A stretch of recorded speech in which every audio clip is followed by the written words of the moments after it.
Sports ಮೇಲ್ ಇದು ಕನ್ನಡಿಗರ ಕ್ರೀಡಾಂಗಣ. ಸ್ನೇಹಿತರೆ ನಮಸ್ಕಾರ, ಸ್ಪೋರ್ಟ್ಸ್ ಮೇಲ್ಗೆ ಸ್ವಾಗತ. ನಾನು ಸೋಮಶೇಖರ್ ಪಡುಕೆರೆ. ಸ್ನೇಹಿತರೆ, ನಾವು ಶಿವಮೊಗ್ಗ ಜಿಲ್ಲೆಯ ಸೊರಬ ತಾಲೂಕಿನ ತಲ್ಲೂರು ಗ್ರಾಮದಲ್ಲಿದ್ದೀವಿ. ಒಂದು ಪುಟ್ಟ ಹಳ್ಳಿ, ಕೃಷಿಕರಿಂದ ತುಂಬಿದಂಥ ಒಂದು ಪುಟ್ಟ ಹಳ್ಳಿ. ಈ ಹಳ್ಳಿಯಲ್ಲಿ ನಮ್ಮ ಹಿಂದೆ ಕಾಣ್ತಾ ಇದೆ ಒಂದು ಪುಟ್ಟ ಮನೆ. ಈ ಮನೆಯಿಂದ ಭಾರತ ಜೂನಿಯರ್ ವಿಶ್ವಕಪ್ ಹಾಕಿ ತಂಡವನ್ನು ಪ್ರತಿನಿಧಿಸಿದ್ದಂಥ ಸುನಿಲ್ PB ಅವರಿದ್ದಾರೆ. ಇದು ಅವರ ಮನೆ. ನಾವಿವತ್ತು ಅವರ ಬದುಕಿನ ಹಾದಿಯ ಬಗ್ಗೆ ನಾವು ಮಾತಾಡಲಿಕ್ಕಿದ್ದೀವಿ, ಅವ್ರ ಜೊತೆನೇ ಮಾತಾಡಲಿಕ್ಕಿದ್ದೀವಿ. ಇಂಥ ಒಂದು ಪುಟ್ಟ ಮನೆಯಿಂದ, ಒಂದು ಪುಟ್ಟ ಹಳ್ಳಿಯಿಂದ ಜಾಗತಿಕ ಮಟ್ಟದಲ್ಲಿ ಮಿಂಚಿ ಭಾರತ ಜೂನಿಯರ್ ಹಾಕಿಯಲ್ಲಿ ಮೊದಲ ಬಾರಿಗೆ ಕಂಚಿನ ಪದಕ ಗೆಲ್ಲುವಲ್ಲಿ ಪ್ರಮುಖ ಪಾತ್ರ ವಹಿಸಿದಂಥ ಒಬ್ಬ ಆಟಗಾರನೊಂದಿಗೆ ನಾವಿದ್ದೀವಿ. ಬನ್ನಿ, ಆ ಅದ್ಭುತ ಪ್ರತಿಭೆಯೊಂದಿಗೆ ನಾವು ಮಾತನಾಡೋಣ.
ಸ್ನೇಹಿತರೆ ನಮಸ್ಕಾರ.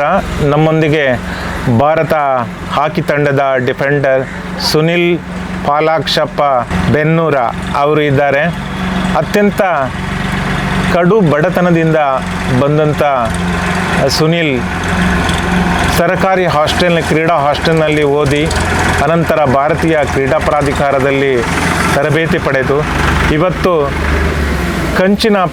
ಜೂನಿಯರ್ ವಿಶ್ವಕಪ್ನಲ್ಲಿ ಕಂಚಿನ ಪದಕ ಗೆದ್ದ ಭಾರತ ತಂಡದಲ್ಲಿ ಆಡ್ತಾ ಇದ್ದಾರೆ. ಸುನಿಲ್ ನಮಸ್ಕಾರ, ಸ್ಪೋರ್ಟ್ಸ್ ಮೇಲ್ಗೆ ಸ್ವಾಗತ. ಸುನಿಲ್, ಹೇಗೆ ತಮ್ಮ ಹಾಕಿ ಬದುಕನ್ನು ಆರಂಭಿಸಿದ್ರಿ ತಾವು? ಸರ್, ನಾನು 4th ಸ್ಟ್ಯಾಂಡರ್ಡ್ ಓದ್ತಾ ಇದ್ದಾಗ ಮನೆ ಕಡೆ ತುಂಬ ಕಷ್ಟ ಇತ್ತು. ನಮ್ಮ ಸ್ಕೂಲಲ್ಲಿ ಒಬ್ಬರು ನಾಗವೇಣಿ ಮೇಡಮ್ ಅಂತಿದ್ರು.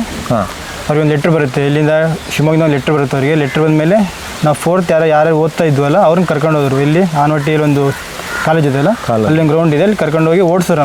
ನಮಗೆ ಹಾಕಿಂದ್ರೆ ಗೊತ್ತಿದ್ದಿಲ್ಲ, ಓಡಿಸಿದ್ರು. ಎಲ್ಲ ಮುಗಿಸ್ಕೊಂಡು ನಾವು ಓಡ್ಕೊಂಡು ಮನೆಗೆ ಬಂದ್ವಿ. ಮನೆಗೆ ಬಂದಮೇಲೆ ಒಂದು ವೀಕ್ ಆಮೇಲೆ ಲೆಟ್ರ್ ಬಂತು ಮನೆಗೆ, ಹಿಂಗೆ ನಿಮ್ಮ ಮಗ ಸೆಲೆಕ್ಟ್ ಆಗಿದೆ, ಹಾಸ್ಟ್ಲಿಗೆ ಕಳಿಸಿ ಅಂತ. ಕಳಿಸಿ ಅಂದಮೇಲೆ ನಮ್ಮ ಮನೆಯಲ್ಲಿ ಬೇಡ, ಅಪ್ಪ ಅಮ್ಮ ಎಲ್ಲ ಬೇಡ, ಇಬ್ಬರೇ ಮಕ್ಳು ಇರೋದು, ಮನೇಲಿ ಓದ್ಲಿಂದ ಅಪ್ಪ ಅಮ್ಮ ಎಲ್ಲ ಅಂತಂದರು. ಆಮೇಲೆ ನಮ್ಮ ಮೇಡಮ್ಮು ನಾನು ಓದಿಸ್ತೀನಿ, ಯಾಕಂದ್ರೆ ಅವಾಗ ಸರ್ ಮನೇಲಿ ತುಂಬ ಕಷ್ಟ ಇತ್ತು. ಈಗ ನಾವು ಸ್ವಲ್ಪ ಒಬ್ಬರು ಒಂದ್ಸಲಿ ಊಟ ಮಾಡ್ಬೇಕಂದ್ರೆ ಒಂದ್ಸಲಿ ಊಟ ಮಾಡಿದ್ರೆ ಈಗ ಬೆಳಗ್ಗೆ ತಿಂಡಿ ತಿಂದರೆ ಇನ್ನು ರಾತ್ರಿ ನಾವು ಊಟ ಮಾಡಬೇಕಾಗಿದ್ದು. ಅದಕ್ಕೋಸ್ಕರ ಮೇಡಮ್ ನಾವೇ ಓದಿಸ್ತೀವಿ ಅಂತ ಅಂದಮೇಲೆ ಆಮೇಲೆ ಕೋಚ್ ಫೋನ್ ಮಾಡಿ ಅವರೆಲ್ಲ ಹೇಳ್ತೀವಿ ಹಿಂಗೆ ಊಟ ಎಲ್ಲ ಸಿಗುತ್ತೆ ಅಂತ. ಸುಂದರೇಶ್ ಫೋನ್ ಮಾಡಿ ನಮಗೆ ಹಿಂಗೆಲ್ಲ ಊಟ ಎಲ್ಲ ಸಿಗುತ್ತೆ, ಚೆನ್ನಾಗಿರುತ್ತೆ ಅಂತ ಕಳಿಸಿ ಅಂದಮೇಲೆ ಆಮೇಲೆ ಅವ್ರು ಬಂದು ನಮ್ಮ ಅಜ್ಜ ಒಬ್ಬರು ಇದ್ದಾರೆ, ನಾಗಜ್ಜ ಅಂತ, ಅವ್ರ ಹತ್ರ ಎಲ್ಲ ಮಾತಾಡ್ಕೊಂಡು ಆಮೇಲೆ ಅಪ್ಪ ಅಮ್ಮನ ಹತ್ರ ಮಾತಾಡ್ಕೊಂಡು ಹಾಸ್ಟ್ಲಿಗೆ ಕಳಿಸ್ಕೊಟ್ಮೇಲೆ ಅಲ್ಲಿಂದ 5th ಜಾಯ್ನ್ ಆಯ್ತು ಸರ್. 2016 ಜಾಯ್ನ್ ಆಗಿದ್ದು, ಅಲ್ಲಿಂದ ಸ್ಟಾರ್ಟ್ ಆಯ್ತು ಹಾಕಿ ಕೆರೆ ಅಂತ. ಸೊ ನೀವು ಸರಕಾರಿ ಕ್ರೀಡಾ ಹಾಸ್ಟೆಲ್ನಲ್ಲಿ ಹಾಕಿಯನ್ನು ಆರಂಭಿಸ್ತೀರಿ. ಹಾಂ ಸರ್. ಅಲ್ಲಿ ಯಾವ ಥರ ಇದೆ ತರಬೇತಿ, ಯಾವ ಥರ ಇದ್ದಿತ್ತು ನಿಮಗೆ? ಸರ್ ತರಬೇತಿ ಅವಾಗ ನಾವು ಸುಂದರ್ ಸರ್ ಇದ್ರು ಸರ್. ಅವಾಗ ತುಂಬ ಚೆನ್ನಾಗಿತ್ತು. ನಾವು 5th ಜಾಯ್ನ್ ಆದಾಗ ನಮಗೆ ಸೀನಿಯರ್ಸ್ ಎಲ್ಲ ತುಂಬ ಜನ ಹೆಲ್ಪ್ ಮಾಡಿದ್ದಾರೆ. ಏನಕ್ಕೆ ಮನೆ ಕಡೆ ಕಷ್ಟ ಅಂತ ಅಂದಮೇಲೆ ನಮ್ದು ಹಾಕಿ ಸ್ಟಿಕ್ಕಿಗೆ ಅವಾಗೆಲ್ಲ ಒಂದು ಸ್ಟಿಕ್ಕಿಗೆ 600 ಎಷ್ಟು ಇತ್ತು, 600-700 ಇತ್ತು. ಅವಾಗ 600 ಕೊಡ್ಬೇಕಂದ್ರೆ ತುಂಬ ಕಷ್ಟ ನಮ್ಮ ಮನೆಯಲ್ಲಿ. ಇವಾಗ 10 ರೂಪಾಯಿ ನಾವು ಇವಾಗ ದುಡಿತೀವಿ, ಅವಾಗ ತುಂಬ ಕಷ್ಟ ಇತ್ತು. ಅವಾಗ ಸುಮಾರಲ್ಲಿ ಸೀನಿಯರ್ಸ್ ಎಲ್ಲ ಸ್ಟಿಕ್ ಕೊಟ್ಟು, ಆಮೇಲೆ ಕೋಚ್ ಎಲ್ಲ ಅವ್ರ ಕಡೆಯಿಂದ ಸ್ಟಿಕ್ ಕೊಟ್ಟು, ಅಲ್ಲಿ ಗೌರ್ಮೆಂಟಿಂದ ವರ್ಷಕ್ಕೆ ಬರೀ ಒಂದು ಸಲ ಸ್ಟಿಕ್ ಬರೋದು. ಆಮೇಲೆ ಕೋಚಸ್ಸು ಮತ್ತು ಅಲ್ಲಿ ಸೀನಿಯರ್ಸ್ ಎಲ್ಲ ಹೆಲ್ಪ್ ಮಾಡಿದ್ರು ಸುಮಾರು ಜನ. ಗೊತ್ತಾಯ್ತು ಹಿಂಗೆ ಮನೆ ಕಡೆ ಕಷ್ಟ ಅಂತ ಗೊತ್ತಾದ್ಮೇಲೆ ಅವರೆಲ್ಲ ಹೆಲ್ಪ್ ಮಾಡಿ ಅಲ್ಲಿಂದ ಸ್ಟಾರ್ಟ್ ಆಯ್ತು. ಸೊ ನೀವು ಕರ್ನಾಟಕ ಹಾಕಿಗೆ ಯಾವ ವರ್ಷ ಪದಾರ್ಪಣೆ ಮಾಡಿದ್ರಿ ಅಂತ ಹೇಳಿದ್ರೆ ಹೆಜ್ಜೆ ಇಟ್ಟು? ಸರ್ ನಾನು ಹೆಜ್ಜೆ ಇಟ್ಟಿದ್ದು ಕರ್ನಾಟಕಕ್ಕೆ 2021 ಸರ್. ನಾನು 20ಗೆ ಹೋದೆ. 21 ನನಗೆ ಟೀಮ್ ಸಿಗುತ್ತೆ ಸರ್. ನನಗೆ ನಮ್ಮದು ಜೂನಿಯರ್ ಅಂತ ಇರುತ್ತಲ್ಲ, ನಾನು ಸಬ್ ಜೂನಿಯರ್ ಆಡಲಿಲ್ಲ. ನಾನು ಡೈರೆಕ್ಟ್ ಜೂನಿಯರಿಗೆ ಸ್ಟಾರ್ಟ್ ಮಾಡಿದ್ದು. ನಾನು ಜೂನಿಯರ್ ಕ್ಯಾಂಪಲ್ಲಿ 2020 ಲಾಸ್ಟ್ 22ವರೆಗೂ ಇದ್ದೆ, ಕೋರ್ ಗ್ರೂಪ್ವರೆಗೂ ಇದ್ದೆ. ಅದು ಮುಗಿದ್ಮೇಲೆ 21 ಮತ್ತೆ ಸ್ಟಾರ್ಟ್ ಆಯಿತು. 21 ನಾನು ಮೇನ್ ಟೀಮಲ್ಲಿ ಆಡಿದೆ ಸರ್. ನಾನು 21 ನಾನು ಸ್ಟಾರ್ಟ್ ಮಾಡಿದ್ದು ಹಾಕಿ ಕರ್ನಾಟಕ. ಫಸ್ಟಿಗೆ ಡಿಫೆಂಡರ್ ಆಗಿದ್ರಾ ಅಥವಾ ಯಾವ ಥರದಲ್ಲಿ, ಯಾವ ಪೊಸಿಷನ್ನಲ್ಲಿ ನೀವು? ಇಲ್ಲ, ನಾನು ಫಸ್ಟಿಗೆ ನಾನು ಡಿಫೆಂಡರ್ ಆಡಿದ್ದು. ನಾನು ಡೀಪ್ ಸ್ಟೇಟ್ ಡಿಫೆಂಡರ್ ಆಡ್ತಿದ್ದೆ. ನಾನು ಫಸ್ಟ್ ಅದನ್ನೇ ಸ್ಟಾರ್ಟ್ ಮಾಡಿದ್ದು. ಅಲ್ಲಿ ಆನಂತರ ನೀವು ಭಾರತೀಯ ಕ್ರೀಡಾ ಪ್ರಾಧಿಕಾರದಲ್ಲಿ ಸೇರಿಕೊಳ್ತೀರಿ. ಅಲ್ಲಿ ಹೇಗೆ ಯಾವ ರೀತಿಯಲ್ಲಿ ತರಬೇತಿಯನ್ನು ಕಂಡುಕೊಂಡಿದ್ರಿ ಸರ್? ಅಲ್ಲಿ ತುಂಬ ಚೆನ್ನಾಗಿದೆ. ಅಂದರೆ ಅಲ್ಲಿ ಇದ್ದಿದ್ದು CS ಸರ್ ಇದೆಲ್ಲ ಇದವರೆಲ್ಲ ಇದ್ರಲ್ಲ, ತುಂಬ ಒಂಥರ ಖುಷಿ ಆಗೋದು. ಅವ್ರು ನೋಡಿ ನಾವು ಕಲ್ತಿರೋದು ಸುಮಾರು. ಅಂದರೆ ಅವರಲ್ಲಿ ಹೋಗ್ತಿದ್ರೆ ನಾವು ಅವ್ರು ನೋಡ್ತಿದ್ವಿ, ಆದರೆ ನಾವು ಅವ್ರ ಜೊತೆ ಇದುವರೆಗೆ ಮಾತಾಡಿದ್ದಿಲ್ಲ. ಅವ್ರು ದೊಡ್ಡ ಪ್ಲೇಯರು, ನಾವು ಸಣ್ಣ ಪ್ಲೇಯರ್, ಆ ಥರ ಯೋಚನೆ ಮಾಡ್ತಿದ್ವಿ. ಅಲ್ಲಿ ಹೋದ್ಮೇಲೆ ಅವ್ರು ನೋಡಿ ತುಂಬ ಕಲಿಯೋದು ತುಂಬ ಆಯಿತು. ಅವ್ರು ತುಂಬ ಹೇಳ್ಕೊಟ್ಟಿದ್ದಾರೆ. ಇಲ್ಲಿ ಶಿವಮೊಗ್ಗದಲ್ಲಿ ನೀವು ಮಣ್ಣಿನಲ್ಲಿ ಅಂದರೆ ಮಣ್ಣಿನ ಟರ್ಫ್ ಇರಲಿಲ್ಲ, ಆಸ್ಟ್ರೋಟರ್ಫ್ ಇಲ್ಲ, ಮಣ್ಣಲ್ಲಿ ಆಟ ಆಡಿದ್ರಿ. ಆನಂತರ ನೀವು ಬೆಂಗಳೂರಿನಲ್ಲಿ ಹೋದಾಗ ಆಸ್ಟ್ರೋಟರ್ಫ್ನಲ್ಲಿ ಆಡ್ತೀರಾ. ಸೊ ಹೇಗೆ ಈ ಆಟದಲ್ಲಿ ಆ ಸ್ಥಿರತೆಯನ್ನು ಕಂಡುಕೊಳ್ಳಿಕ್ಕೆ ಹೇಗೆ ಸಾಧ್ಯ ಆಯಿತು ಸರ್? ಒಂದು 3 ಮಂತ್ಸ್ ತುಂಬ ಕಷ್ಟ ಆಯಿತು. ಯಾಕಂದರೆ ನಾವು ಇಲ್ಲಿ ಮಣ್ಣಲ್ಲಿ ಆಡಿರ್ತೀವಿ, ಹೋಗಿ ಇಲ್ಲಿ ಟರ್ಫ್ ಆಡೋದು ತುಂಬ ಕಷ್ಟ ಆಗುತ್ತೆ. 3 ಮಂತ್ಸ್ ತುಂಬ ಕಷ್ಟ ಆಯಿತು. ಆಮೇಲೆ ಹೋಗ್ತಾ ಹೋಗೋದು ಸರಿ, ಆಮೇಲೆ ಅಡ್ಜಸ್ಟ್ ಆಯ್ತು ಸರ್. ಆಮೇಲೆ ಕೋಚಸ್ ಎಲ್ಲ ಇದ್ರಲ್ಲ, ಅವ್ರು ಈ ಥರ ಅಂತ ಸುಮಾರು ಜನ ಹೇಳಿ ಹಂಗೆ ಅವ್ರಿಗೆ ನಮಗೆ ಗೈಡ್ ಮಾಡಿದ್ರು. ಗೈಡ್ ಮಾಡಿದ್ಮೇಲೆ ಸ್ಟಾರ್ಟ್ ಆಯಿತು. ಸುಂದರೇಶ್ ಸರ್ ಜೊತೆ ನಾನು ಮೈಸೂರಿನಲ್ಲಿ ಸಂದರ್ಶನ ಮಾಡ್ತಿರ್ಬೇಕಾದ್ರೆ ಅವರೊಂದು ಮಾತು ಹೇಳಿದರು. ನಾವು ಸುನೀಲನ್ನು ಕರ್ಕೊಂಡು ಬರ್ಲಿಕ್ಕೆ ಅವ್ರ ಮನೆಯವ್ರು ಒಪ್ಪಲಿಲ್ಲ. ನಾವು ತಿಂಡಿ ಕೊಡ್ತೀವಿ, ಮೊಟ್ಟೆ ಸಿಗ್ತದೆ, ಕೋಳಿ ಸಿಗ್ತದೆ, ಹಾಗೆ ಈಗೆಲ್ಲ ಹೇಳ್ಕೊಂಡು ಕರ್ಕೊಂಡು ಬಂದೀವಿ ಅಂತ ನಗ್ತಾ ಹೇಳಿದ್ರೆ. ಆ ನಗುವಿನಲ್ಲಿ ಆ ನೋವು ಕೂಡ ಇದ್ದಿತ್ತು. ನಿಜವಾಗಿ ಅದು ಹೌದಾ? ಅದು ತಿಂಡಿ ಸರ್ ಅವಾಗಲೇ ನಿಜನೇ ಸರ್. ಅವಾಗ ಹೇಳಿದ್ರೆ ನಾನು ಆ ಕಡೆ ತುಂಬ ಕಷ್ಟ ಇತ್ತು. ಅವಾಗ ಸರ್ ನಾವು ಇಲ್ಲಿ ಮನೆ ನಮ್ದು ಮುಂದ್ಗಡೆ ಅಲ್ಲಿತ್ತು ಮನೆ. ಒಂದು ಸಣ್ಣ ರೂಮ್ ಇತ್ತು ಅಷ್ಟೇ, ಒಂದೇ ಸಣ್ಣ ರೂಮಲ್ಲಿ ಇತ್ತು. ಆದರೆ ನಮ್ಮದು ಈ ದೊಡ್ಡ ಮನೆ ಇದು, ನಮ್ಮದು ದೊಡ್ಡ ಮನೆ ಇದು. ಅವಾಗ ನಾವು ಬೇರೆ ಇದ್ವಿ. 12 ಬೇರೆ ಆಗಿದ್ದು. ಅವಾಗ ನಾನು ಹುಟ್ಟಿದ್ರೆ ನಮ್ಮ ಅಣ್ಣ ಹುಟ್ಟಿದ್ದ. ಅವಾಗ ನಾವು ಬೇರೆ ಆದ್ವಿ. ಬೇರೆ ಆದ್ಮೇಲೆ ನಮಗೆ ಸಣ್ಣ ಒಂಥರ ಗುಡಿಸ್ತಾರೆ ಇತ್ತು. ನಾವು ಅಲ್ಲೇ ವ್ಯಾಸ ಮಾಡ್ತಿದ್ವಿ. ಇಲ್ಲೇ ಎಲ್ಲ ನಮ್ದು ಓದು ಬರಲ್ಲ. ಇಲ್ಲೇ ನಮ್ಮ ಸ್ಕೂಲಲ್ಲಿ ಒಂದು ಸ್ಕೂಲ್ ಇದೆಯಲ್ಲ, ಅಲ್ಲಿ ಹೋಗೋದು ಬರೋದ್ಮೇಲೆ ಮನೇಲಿ ಇಲ್ಲೇ ಇರ್ತಿದ್ವಿ. ಆಮೇಲೆ 2005 ಅಲ್ಲಲ್ಲ 11ನಲ್ಲಿ ಈ ಥರ ಎಲ್ಲ ಆಗ್ತಾ ಇತ್ತು. ಹಂಗೆ ಮನೆ ಕಡೆ ತುಂಬ ಕಷ್ಟ. ನಾವು ಬರ್ತಾ ತುಂಬ ದೊಡ್ಡವರಾದವಲ್ಲ, ಬರ್ತಾ ಮನೆ ಕಡೆ ತುಂಬ ಕಷ್ಟ ಅಂತ ಗೊತ್ತಾಯಿತು. ಆಮೇಲೆ ಈ ಥರ ಆಟಲು ಸಿಕ್ಕ ಮೇಲೆ ಇಲ್ಲ, ನಾವು ಅಪ್ಪ ಅಮ್ಮ ಅಂದರು ಬೇಡ ಹೋಗಬೇಡ, ಇಬ್ಬರೇ ಮಕ್ಕಳು ಪಾಪ, ಅವ್ರ ಮುಂದೆ ಕಣ್ಮುಂದೆ ಅವ್ರು ಇಷ್ಟ. ಆಮೇಲೆ ಇಲ್ಲ ಸರ್ ನಾನು ಹೋಗಲೇಬೇಕು ಅಂತ ಅಂದ್ಕೊಂಡು ಹೋದೆ ಸರ್. Very nice. ಈ ಊರಿನಲ್ಲಿ ಯಾರಾದರೂ ಹಾಕಿ ಆಡ್ತಾ ಇದ್ದಾರಾ? ಇಲ್ಲ ಸರ್, ಆ ಥರ ಯಾರಿಲ್ಲ. ಯಾವ್ದಾದ್ರು ಸ್ಪೋರ್ಟ್ಸಲ್ಲಿ ಇದ್ದಾರಾ? ಸರ್ ಒಬ್ಬ ನನ್ನ ಫ್ರೆಂಡು ರಘು ಅಂತ ಇದ್ದ. ಅವನು ನನ್ನ ಜೊತೆಗೆ ಹೋಗಿ, ನಾನು 5th ಹೋಗಿ, ಅವ್ನು 6th ಬಂದ. ಅವನು ಅಥ್ಲೆಟಿಕ್ಸ್ ಸರ್, ಅವ್ನ ಮನೆ ಮೇಲ್ಗಡೆ ಅವನು ಬಂದಿದ್ದ. ಅವನು 10th ಆದಮೇಲೆ ಅವನು ಹಾಸ್ಟೆಲ್ ಬಿಟ್ಟ.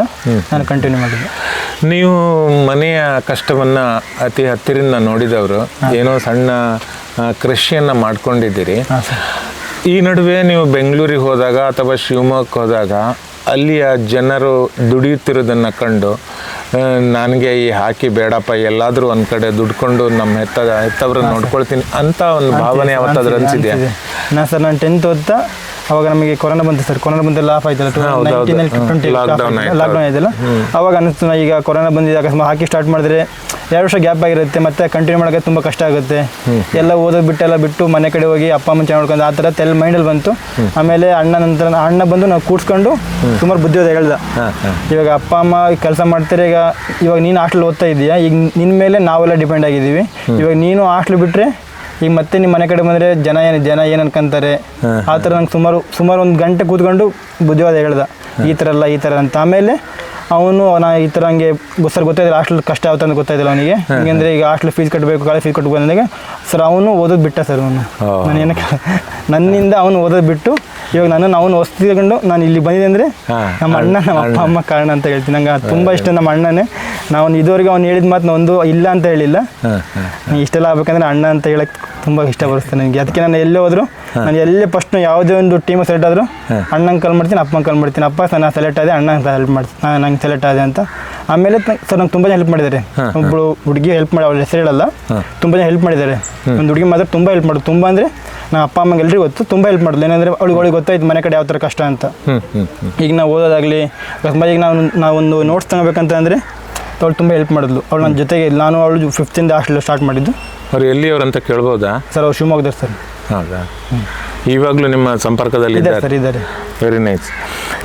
ಹಾಸ್ಟೆಲ್ ದಿನಗಳು ಹೇಗಿತ್ತು ಸುನಿಲ್? ಸರ್ ಸ್ಟಾರ್ಟಿಂಗಲ್ಲಿ ನಾನು 5th ಸ್ಟಾರ್ಟ್ ಮಾಡಿದೆ ಹಾಸ್ಟ್ಲು. ತುಂಬ ಕಷ್ಟ ಆಗ್ತಾಯಿತ್ತು. ನಾನು ಸಡನ್ ಆಗಿ ಮನೆ ಬಿಟ್ಟು ಹಾಸ್ಟ್ಲಿಗೆ ಹೋಗ್ತೀನಿ. ಹೌದು, ಸಣ್ಣ ಮನೆಯಿಂದ ನಮಗೆ ಅಲ್ಲಿ ದೊಡ್ಡ ಹಾಸ್ಟೆಲ್ ಹೋಗಿ ನಾವು ಯಾವ ಥರ ಬೇಕು, ತುಂಬ ಜನ ಒಬ್ಬರಂತ ಇರಲ್ಲ ಅಲ್ಲಿ. ಬೇರೆ ಅಲ್ಲಿ ಒಟ್ಟು ಶಿವಮೊಗ್ಗ ಹಾಸ್ಟೆಲಲ್ಲಿ ಸೊಬ್ಬದಿಂದ ಬರ್ತಾರೆ, ಹಾಸನದಿಂದ ಇಬ್ಬರು ಬಂದಿದ್ರು. ಆಮೇಲೆ ಸಾಗರ ಅಲ್ಲಿಂದ ತುಂಬ ಜನ ಇತ್ತು, ಶಿವಮೊಗ್ಗದಿಂದ ಲೋಕಲಾಗಿ ತುಂಬ ಜನ ಇದ್ರು. ಒಟ್ಟು ಹಾಕಿ ಪ್ಲೇಯರ್ ಎಷ್ಟು ಜನ ಇರ್ತಿದ್ರು ಸರ್? ಹಾಕಿ ಜನ ಒಂದು ಟೀಮಲ್ಲಿ 20. ನಿಮ್ಮ ಹಾಸ್ಟೆಲ್ 20 ಇರ್ತೀವಿ ನಾವು. ಬಾಯ್ಸ್ 20, ಒಂದು ಗರ್ಲ್ಸ್ 10 ಇರ್ತಿದ್ವಿ. ಆ 20 ಜನರಲ್ಲಿ ಇವಾಗ ಇಂಡಿಯನ್ ಜೂನಿಯರ್ ಟೀಮ್ನಲ್ಲಿ ಇರೋದು ನೀವು ಒಬ್ಬರೇ ಅನಿಸ್ತಾ ಇದ್ದೀರಿ? ಓಕೆ. ಹೇಗೆ ಹಾಸ್ಟೆಲ್ ಅಂತ ಹೇಳಿದರೆ ನಿಮಗೆ ಇಂಥ ಒಂದು ಅತ್ಯಂತ ಚಿಕ್ಕ ಮನೆಯಿಂದ ಹಾಸ್ಟೆಲಿಗೆ ಹೋಗ್ತೀರಾ, ಅಲ್ಲಿ ಬೇರೆ ಬೇರೆ ಕಡೆಯಿಂದ ಬಂದವರು ಇರ್ತಾರೆ. ಸೊ ಹೇಗೆ ಅಡ್ಜಸ್ಟ್ ಆದ್ರಿ ಅವರಿಗೆ? ಸರ್ ಸ್ಟಾರ್ಟಿಂಗ್ ಅಡ್ಜಸ್ಟ್ ಆಗಲಿಲ್ಲ, ಒಂದು 3 ತಿಂಗಳೆಲ್ಲ ಅಡ್ಜಸ್ಟ್ ಆಗಲಿಲ್ಲ. ಏನೆಂದ್ರೆ ಬರೀ ಮನೆ ಕಡೆ ದಿನ ಫೋನ್ ಹೇಳ್ತಿದ್ದೆ, ಅಪ್ಪ ನಂಗೆ ಆಗ್ತಿಲ್ಲ ನಾ ಬರ್ತೀನಿ ಅಂತ. ಅಣ್ಣಂಗೆಲ್ಲ ಫೋನ್ ಹೇಳ್ತಿದ್ದೆ ಅವಾಗ, ನಂಗೆ ಆಗ್ತಿಲ್ಲ ನಾ ಬರ್ತೀನಿ ಅಂತ. ಆಮೇಲೆ ಅವರು ಸ್ವಲ್ಪ ಧೈರ್ಯ ಹೇಳಿದ್ರು. ಆಮೇಲೆ ಒಂದ್ಸಲ ಹೇಳಿದ್ರು, ಇಲ್ಲ ನಿಂಗೆ ಆಗಲ್ಲ ಅಂದರೆ ಹಾಸ್ಟೆಲ್ ಬಿಟ್ಟು ಬಾ ಅಂತ ಹೇಳಿದರು. ಆಮೇಲೆ ಕೋಚಸ್ ಎಲ್ಲ ಕರೆದು ಸುಮಾರು ನನಗೆ ಬುದ್ಧಿ ಹೇಳಿದ್ರು, ಇಲ್ಲ ಚೆನ್ನಾಗಿ ಆಡ್ತಿದ್ಯಾ, ನಿಂಗೊಂಥರ ಫ್ಯೂಚರ್ ಇದೆ, ಮುಂದೆ ನೀವು ಇಂಡಿಯಾ ಆಡ್ಬೋದು ಅಂತ ಅಂದಿದ್ರೆ. ನಾವು ಆ ಥರ ಯೋಚನೆ ಮಾಡಿಲ್ಲ, ಇಂಡಿಯಾ ಆಡ್ಬಂತ ಆ ಥರ ಯೋಚನೆ ಮಾಡಿದ್ದಿಲ್ಲ. ಹಂಗೆ ಹೋಗ್ತಾ ಎಲ್ಲ ಅಡ್ಜಸ್ಟ್ ಆದ್ರಲ್ಲ ಸರ್, ಅವಾಗ ಕರೆಕ್ಟ್ ಆಯ್ತು ಸರ್. ಅಡ್ಜಸ್ಟ್ ಆದಮೇಲೆ ಎಲ್ಲ ಒಂಥರ ಫ್ರೆಂಡ್ಸು, ಅಣ್ಣ ತಮ್ಮಂದಿರೆಲ್ಲ ಚೆನ್ನಾಗಾದರು. ಈ ಯಶಸ್ಸಿನ ಹಾದಿಯಲ್ಲಿ ಸರ್ ನಿಮ್ಮ ಅಣ್ಣನ ತ್ಯಾಗ ಬಹಳವಾಗಿದೆ. ಸೊ ಅಣ್ಣ ಅವರು ಬೆಂಗಳೂರಿಗೆ ಹೋಗಿ ಬಹುಶಃ ಕೆಲಸ ಬಿಟ್ಟು ಬರ್ತಾರೆ, ಅದನ್ನು ಸ್ವಲ್ಪ ವಿವರಿಸ್ಬೋದಾ ಸರ್? ಅವರು 2022 ಬೆಂಗಳೂರಿಗೆ ಬರ್ತಾರೆ. ಬೆಂಗಳೂರಿಗೆ ಬಂದು ಸ್ವಲ್ಪ ಕೆಲಸ ಮಾಡ್ತೀನಿ, ಯಾಕಂದ್ರೆ ಮನೆ ಕಡೆ ಕಷ್ಟ ಆಯ್ತಲ್ಲ. ಅಪ್ಪಂಗೆ ಸ್ವಲ್ಪ ಹುಷಾರಿದ್ದಿಲ್ಲ, ಸ್ವಲ್ಪ ಕರೆಂಟ್ ಎಲ್ಲ ಶಾಕ್ ಹೊಡೋದು, ಸ್ವಲ್ಪ ಹುಷಾರಿದ್ದಿಲ್ಲ. ಅಮ್ಮ ಸ್ವಲ್ಪ ಚೆನ್ನಾಗಿದ್ರು. ಸುಮಾರು 1 ವರ್ಷ ಎಲ್ಲ ಅಪ್ಪ ಎಲ್ಲ ಮನೇಲೇ ಇದ್ದರು. ಮನೆ ಕಡೆ ಎಲ್ಲ ಕಷ್ಟ ಅಂತ ಗೊತ್ತಾಯ್ತಲ್ಲ. ಅವನು ಈಗ ನನ್ನನ್ನು ಓದಿಸ್ಬೇಕು, ನನ್ನ ಓದಿಸ್ಮೇಲೆ ಈಗ ಅಪ್ಪ ಅಮ್ಮ ನೋಡ್ಕೊಬೇಕಲ್ಲ, ಅದಕ್ಕೋಸ್ಕರ ನನ್ನನ್ನು ಹಾಸ್ಟ್ಲಿಗೆ ಕಳಿಸಿ ಸರ್ ಅವನು ಬೆಂಗಳೂರು ಬಂದ 2022 ಬಂದು ಒಂದು 4-5 ತಿಂಗಳು ಕೆಲಸ ಮಾಡ್ದೆ. ಕೆಲಸ ಮಾಡಿ ಅಪ್ಪಂಗೆ ಮತ್ತೆ ಹುಷಾರಂತ ಗೊತ್ತಾಯ್ತಲ್ಲ, ಅದಕ್ಕೆ ನಾನು ಹೇಳಿದೆ, ಬೇಡಣ್ಣ ನಾನು ಏನು ಮಾಡೋಕೆ ನಾನು ಮಾಡ್ತೀನಿ, ನಂಗೆ ಇಷ್ಟೆಲ್ಲ ಹೆಲ್ಪ್ ಮಾಡಿದಿಲ್ಲ, ನಾನು ಏನು ಮಾಡಬೇಕು ಮಾಡ್ತೀನಿ ಅಂತ ಅವ್ನಿಗೆ ಹೇಳ್ಕೊಂಡು ಅವ್ನಿಗೆ ಅಲ್ಲಿಂದ ಕೆಲಸ ಬಿಡಿಸಿ ಅವ್ನು ಮನೆಗೆ ಬಂದ ಸರ್. ಮನೆಗೆ ಬಂದಮೇಲೆ ನಾನು 2023 ಇವಾಗ ಸ್ವಲ್ಪ ಸ್ಟಾರ್ಟ್ ಆಯ್ತು ಹಾಕಿ. ಯಾವಾಗಲಿಂದ ನೀವು ಈ ಹಾಕಿನ ನಿಜವಾಗಿ ನಿಮಗೆ ಗೊತ್ತಿರಲಿಲ್ಲ ನೀವೊಬ್ಬ ಹಾಕಿ ಪ್ಲೇಯರ್ ಆಗ್ತೀನಂತ ಹಾಸ್ಟೆಲಿಗೆ ಹೊರಟವರಲ್ಲ? ಯಾವಾಗಲಿಂದ ನೀವು ಹಾಕಿಯನ್ನು ಅತ್ಯಂತ ಗಂಭೀರವಾಗಿ ತನ್ನ ಬದುಕಿನ ಹಾದಿಗೆ ಇದು ನೆರವಾಗ್ತದೆ ಅಂತ ತಿಳ್ಕೊಂಡ್ರೆ? ಸರ್ 2023 ಸರ್ ನಾನು ಕರ್ನಾಟಕ ಟೀಮಲ್ಲಿ ಕ್ಯಾಪ್ಟನ್ ಆಗಿದ್ದೆ. 2024 23 ನಾವು ಒಡಿಸ್ಸಾಗೆ ಹೋದ್ವಿ. ನಾನು 3rd ಮ್ಯಾಚ್ ಕ್ಯಾಪ್ಟನ್ ಆಗಿದ್ದೆ. ಅದಾದಮೇಲೆ 24 ನಾನು ಕ್ಯಾಪ್ಟನ್ ಆಗಿದ್ದೆ. ಅವಾಗ ನನಗೆ ಅನ್ಸ್ತು, ನಾನು ಏನೋ ಮಾಡಿದ್ರೆ ಹಾಕಿಲೇ ಮಾಡಬೇಕು, ನಾನು ಅಪ್ಪ ಅಮ್ಮನ ಅಣ್ಣನ ಚೆನ್ನಾಗಿ ನೋಡ್ಕೊಬೇಕು, ನಾನು ಹಾಕಿಲೇ ಏನೋ ಮಾಡಬೇಕು ಅಂತಂದ್ರು. ಅವಾಗ ಡಿಸೈಡ್ ಮಾಡಿ ಸರ್. ಅವಾಗ ಡಿಸೈಡ್ ಆದಮೇಲೆ ನಾನು ಕರ್ನಾಟಕ ಟೀಮ್ Under-19 ಕರ್ನಾಟಕ ಟೀಮಲ್ಲಿ ಕ್ಯಾಪ್ಟನ್ ಆಗಿದ್ದೆ. ಆ ವರ್ಷ ಕ್ಯಾಪ್ಟನ್ ಆಗೋವಾಗಿ ಸುಮಾರು ಕರ್ನಾಟಕ ಟೀಮಿಗೋಸ್ಕರ ನಾನು 6 ಗೋಲ್ ಮಾಡಿದ್ದೀನಿ. 6 ಗೋಲ್ ಮಾಡಿದ ಮೇಲೆ ಮತ್ತೆ ಕರ್ನಾಟಕ ಟಾಪ್ 4 ತಗೊಂಡಿದ್ದೀನಿ. ಸುಮಾರು ವರ್ಷ ಆಗಿತ್ತು. ಸುಮಾರು ವರ್ಷ ಹೋದ್ರು ಟಾಪ್ 8 ಬರೋದು. ಆ 24 ಟಾಪ್ 4 ತಗೊಂಡೆ. ಹಂಗಂತ ನಾನು ಒಬ್ಬನೇ ಅಂತಲ್ಲ, ನನ್ನ ಟೀಮ್ ತುಂಬಾ ಈಗ ನಾನು ಒಬ್ಬನೇ ಅಂತ ಹೇಳಿದ್ರೆ ತಪ್ಪಾಗಿಸ್ತಾರೆ ಅದು. ಇಲ್ಲ, ಬಟ್ ಏನಂತ ಹೇಳಿದ್ರೆ ಒಂದು ಟೀಮನ್ನ ಅದನ್ನ ಮುನ್ನಡೆಸುವಂತದ್ದು ಇಂಪಾರ್ಟೆಂಟ್. ಯಾರೆಲ್ಲ ಆಡಬೇಕು, ಅಕಸ್ಮಾತ್ ಈಗ ನಾನು ಒಬ್ಬನೇ ಅಂತ ತಪ್ಪಾಗುತ್ತೆ, ಅದಕ್ಕೋಸ್ಕರ ಹೇಳ್ತಾರೆ. ನಾನು ಒಬ್ಬನೇ ಅಂತಲ್ಲ, ನನ್ನ ಟೀಮ್ಗೋಸ್ಕರ ಎಲ್ಲ ಚೆನ್ನಾಗಿ ಆಡಿಸ್ತಾರೆ. ಆ ಟೀಮಲ್ಲಿ ಚೆನ್ನಾಗಿ ಆಡಿ ನಾವು ಮೇ ಬಿ ನಮ್ದು 2nd ಪ್ಲೇಸ್ ಆಗಬೇಕಿತ್ತು, ಫಸ್ಟ್ ಆಗಬೇಕಿತ್ತು. ನಾವು ಸ್ವಲ್ಪ ಸಣ್ಣ ಮಿಸ್ಟೇಕಿಂದ ನಾವು 4th ಪ್ಲೇಸ್ ಆಗಿದೆ ಸರ್ ಆ ವರ್ಷ 24. ನೀವು ರಾಜ್ಯದ ಪರ ಒಟ್ಟು ಎಷ್ಟು ಗೋಲ್ ಗಳಿಸಬಹುದು ಇಲ್ಲಿ ತನಕ? ಸರ್ ಸುಮಾರು 18-20.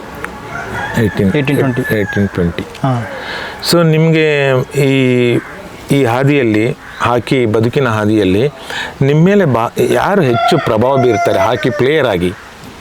ಸರ್ ಒಬ್ಬ ಪ್ಲೇಯರ್ ಆಗಿ ನಮ್ಮ ಕೋಚ್ ಸರ್. ನಮ್ಮ ಕೋಚ್ ಅವರೇ ನಮ್ಗೆ ತುಂಬ ಹೆಲ್ಪ್. ಶ್ರೀಜೇಶು. ಅದಾದಮೇಲೆ ನಮ್ಮ ಸುಂದರ ಸರ್. ಸ್ಟಾರ್ಟಿಂಗ್ ಸುಂದರ ಸರ್ ಅಂತ ಹೇಳ್ತೀನಿ. ಆದಮೇಲೆ ನಮ್ಮ ಅಂಕಿತಾ ಮೇಡಮ್ ಅಂತ, ನಾನು 8th ಓದ್ತಾ ಅವ್ರು ಇವಾಗ ಸೀನಿಯರ್ ಇಂಡಿಯಾ ವುಮೆನ್ಸ್ ಕೋಚ್ ಆಗಿದ್ದಾರೆ. ಅವರಲ್ಲೇ ಇದ್ದಾರೆ. ಅವ್ರು ತುಂಬ ಹೆಲ್ಪ್ ಮಾಡಿದ್ರು. ಅವ್ರಿಗೆ ಗೊತ್ತಾಯ್ತು ಮನೆ ಕಡೆ ಯಾವುದಂತ ಒಂಥರ, ಈಗ ಅಮೌಂಟ್ ಸಹಾಯ ಮಾಡೋದಾಗ್ಲಿ, ಈಗ ನಂಗೆ ಎಜುಕೇಷನ್ ನೋಡ್ಕೊಳ್ಳೋದಾಗ್ಲಿ ತುಂಬ ಹೆಲ್ಪ್ ಮಾಡಿ ಸರ್ ಅವರು. ಅದಾದಮೇಲೆ ನಾನು ಸಾಯಿಗೆ ಹೋದ್ಮೇಲೆ ಅಲ್ಲಿ ಒಬ್ಬರು ಇದ್ದಾರೆ ಹರಿಹರನ್ ಸರ್ ಮತ್ತು ನಾನು ಸ್ಟಾರ್ಟ್ ಮಾಡಿದಾಗ ಕವಿಯರಸು ಅಂತ, ಅವರೆಲ್ಲ ತುಂಬ ಹೆಲ್ಪ್ ಮಾಡಿದ್ದಾರೆ. ನೀವಿವಾಗ ಬೆಂಗಳೂರಿನಲ್ಲಿ ಸುರಾನ ಕಾಲೇಜ್ನಲ್ಲಿ ಓದ್ತಾ ಇದ್ದೀರಾ. ಸುರಾನ ಕಾಲೇಜು ಕ್ರೀಡೆಗೆ ಅತ್ಯಂತ ಉತ್ತಮ ರೀತಿಯಲ್ಲಿ ಪ್ರೋತ್ಸಾಹ ಎಸ್ಪೆಷಲಿ ಹಾಕಿಗೆ ತುಂಬ ಆಟಗಾರರು ಅಲ್ಲಿಂದ ಯಾವ ವಿ ಆರ್ ರಘುನಾಥ್ ಅವರು ಅವರಲ್ಲೇ ಇದ್ದಿದ್ದು. ಅವರಾದ್ಮೇಲೆ ಸುಮಾರು ಜನ ಸರ್ ಅಲ್ಲಿ ಇದ್ದಿದ್ದು. ಹೌದು. ಸೊ ಆ ಕಾಲೇಜ್ ಬಗ್ಗೆ ಏನು ಹೇಳ್ತೀರಿ ಸರ್? ಕಾಲೇಜ್ ಬಗ್ಗೆ ಅಂತ ಯಾಕಂದ್ರೆ ಸೋಷಿಯಲ್ ಮೀಡಿಯಾದಲ್ಲಿ ನೋಡಿದೆ, ಸೋಷಿಯಲ್ ಮೀಡಿಯಾದಲ್ಲಿ ಯಾರು ಕೂಡ ನಿಮಗೆ ಪರ್ಸನಲ್ ಆಗಿ ವಿಶ್ ಮಾಡಿದಿಲ್ಲ. ಆದರೆ ಸುರಾನ ಕಾಲೇಜ್ ಅವರು ತುಂಬ ದೀರ್ಘವಾಗಿ ಒಂದು ಲೇಖನವನ್ನು ಬರೆದು ಹಾಕಿದ್ದಾರೆ. ಸೊ ನಿಮ್ಮ ಕಾಲೇಜ್ ಬಗ್ಗೆ ನಾನು ಅಲ್ಲಿ 21 ನಾನು ಜಾಯ್ನ್ ಮಾಡಿದ್ದಲ್ಲಿ, ನಾನು ಯಾವಾಗ ಸಾಯಿ ಜಾಯ್ನ್ ಮಾಡಿದಲ್ಲ ಅವಾಗ ಅಲ್ಲಿ ನಾನು ಜಾಯ್ನ್ ಮಾಡಿರೋದು. ಅವಾಗಲ್ಲಿ ಒಬ್ಬರು ಪಿ ಟಿ ಸರ್ ಇದ್ದಾರೆ, ಮಂಜುನಾಥ್ ಅಂತ. ಅವ್ರು ತುಂಬ ಹೆಲ್ಪ್ ಮಾಡಿದ್ರು. ಅವರಿಗೆಲ್ಲ ಗೊತ್ತಾಯ್ತು ನಮ್ಮ ಮನೆ ಕಡೆ ಯಾವ ಥರ ಅಂತ. ಯಾಕಂದರೆ ಅವರು ಬಡತನದಿಂದ ಬಂದಿರೋದು. ಅವರು ಬಡತನ ಬಂದು ಅವರು ಚಿತ್ರದುರ್ಗದವರು. ಅವ್ರು ತುಂಬ ಹೆಲ್ಪ್ ಮಾಡೋರು. ನಂಗೆ ಒಬ್ಬನಿಗೆ ಅಂತಲ್ಲ, ಸ್ಪೋರ್ಟ್ಸಲ್ಲಿ ತುಂಬ ಹೆಲ್ಪ್ ಮಾಡೋರು. ಆದರೆ ಗೈಡ್ ಮಾಡೋರು, ಈ ಥರ ಮಾಡಬೇಕು, ಈ ಥರ ಮಾಡಬಾರ್ದು ಅಂತ. ಅವ್ರು ಹೇಳ್ತಿದ್ರು, ನೀವು ಕಾಲೇಜಿಗೆ ಬನ್ನಿ ಅಂತ ಹೇಳಲ್ಲ ನಾನು. ಇವಾಗ ನೀವೇನಕ್ಕೆ ಬಂದಿರೋದು ಸ್ಪೋರ್ಟ್ಸಿಗೆ? ನೀವು ಸ್ಪೋರ್ಟ್ಸ್ 70 ಆದರೆ ಕಾಲೇಜ್ 30 ಹಾಂ, ಆ ಥರ ಹೇಳಿ ತುಂಬ ಗೈಡ್ ಮಾಡ್ತಾಯಿದ್ರು. ಅಕಸ್ಮಾತ್ ನಾವು ಯಾವುದೋ ಒಂದು ಟೂರ್ನಮೆಂಟ್ ಹೋದ್ರೆ ನಂಗೆ ಫೋನ್ ಮಾಡ್ತಿದ್ರು. ನನಗೆ ಪರ್ಸ್ನಲಾಗಿ ನಂಗೆ ಫೋನ್ ಮಾಡಿದ್ದಾರೆ. ಪರ್ಸ್ನಲಾಗಿ ಫೋನ್ ಮಾಡಿ ಈ ಥರ ಆಡಬೇಕು ಅಂತ ತುಂಬ ಗೈಡ್ ಮಾಡಿದ್ದಾರೆ ಸರ್. ಅದೇ ಸುರಾನ ಕಾಲೇಜಿಗೆ ತುಂಬ ಹೆಲ್ಪ್ ಮಾಡಿದ್ದಾರೆ. ಪ್ರತಿಯೊಬ್ಬರು ಲೆಕ್ಚರ್ಸ್ ಆಗಲಿ, ಅಲ್ಲಿ ಟೀಚರ್ಸ್ ಆಗಲಿ, ಸ್ಪೋರ್ಟ್ಸಿಗೆ ತುಂಬ ಹೆಲ್ಪ್ ಮಾಡ್ತಾರೆ. ಈಗ ನೀವು ಮನೆಯನ್ನು ಯಾವ ಥರದಲ್ಲಿ ಏನು ಮಾಡಬೇಕಂತೆ, ವಾಟ್ ಈಸ್ ಯುವರ್ ಪ್ಲ್ಯಾನ್? ನಿಮ್ಮ ಯೋಜನೆಗಳು ಏನಿದೆ? ಇದಕ್ಕೊಂದು ಹೊಸ ರೂಪ ಕೊಡಬೇಕು ನಮ್ಮ ಅಣ್ಣನಿಗೆ, ಅಪ್ಪನಿಗೆ ಅಲ್ಲ ಒಂದು ಏನು ನಿಮ್ಗೇನು ಯಾವ ರೀತಿ ಸಹಾಯ ಬೇಕು ಹೇಳಿ ಸರ್? ಸಹಾಯ ಬೇಕಂತಂದರೆ ಒಂದ್ಸಲ ನೀವು ಸರ್ ವಿಡಿಯೋ ಮಾಡಿದ್ರಿ ಸರ್, ನಿಮಗೆ ಅದು ಮೇ ಬಿ 20 days ಆಯಿತು. ಹೌದು, 20 days ನೀವು ಅಪ್ಲೋಡ್ ಮಾಡಿದ್ರಿ. ತುಂಬ ಜನ ನೋಡಿದ್ದಾರೆ. ನೋಡಿದ ಮೇಲೆ ನಮ್ಮ ಗೌರ್ಮೆಂಟಿಂದ, ನಮ್ಮ ಗೌರ್ಮೆಂಟ್ ಅಂತ ಹೇಳ್ತೀನಿಲ್ಲ, ಈಗ ಒಬ್ಬರು ಬಂದಿಲ್ಲ ಇಲ್ಲಿವರೆಗೂ. ಒಬ್ಬರು ಬಂದು ಇವಾಗ ನಮ್ಮ ಸೊರಬ ತಾಲೂಕಾಗಲಿ, ನಮ್ಮ ಆನವಟ್ಟಿ ಆಗಲಿ, ಗ್ರಾಮದಿಂದ ಒಬ್ಬರು ಬಂದಿಲ್ಲ. ಒಬ್ಬರು ಬಂದು ಈ ಥರ ಒಬ್ಬ ಹುಡುಗ ನಮ್ಮ ತಲ್ಲೂರಿಂದ ಒಬ್ಬ ಹುಡುಗ ಆಡ್ತೀನಿ ಅಂತ ಅಂದರೆ ಅವ್ರೊಂದು ಖುಷಿ ಆಗ್ಬೇಕು ಸರ್. ಇವಾಗ ಸಣ್ಣ ಹಳ್ಳಿಯಿಂದ ಹೋಗಿ ನಾವು ದೊಡ್ಡ ರೇಂಜಲ್ಲಿ ಆಡ್ತೀವಿ ಅಂದರೆ ತುಂಬ ಕಷ್ಟ ಸರ್. ಇವಾಗ ಖಂಡಿತ ಕಷ್ಟ. ಅದನ್ನಂತ ಆಡೋಕ್ಕಾಗಲ್ಲ. ಇವಾಗ ಹಿಂದ್ಗಡೆ ತುಂಬ ಜನ ಇರ್ತಾರೆ. ಈ ನಾನೊಬ್ಬನೇ ಅಂತಲ್ಲ, ಸುಮಾರು ಹಾಕಿಲಿ ಮೇ ಬಿ ತುಂಬ ಜನ ಇದ್ದಾರೆ.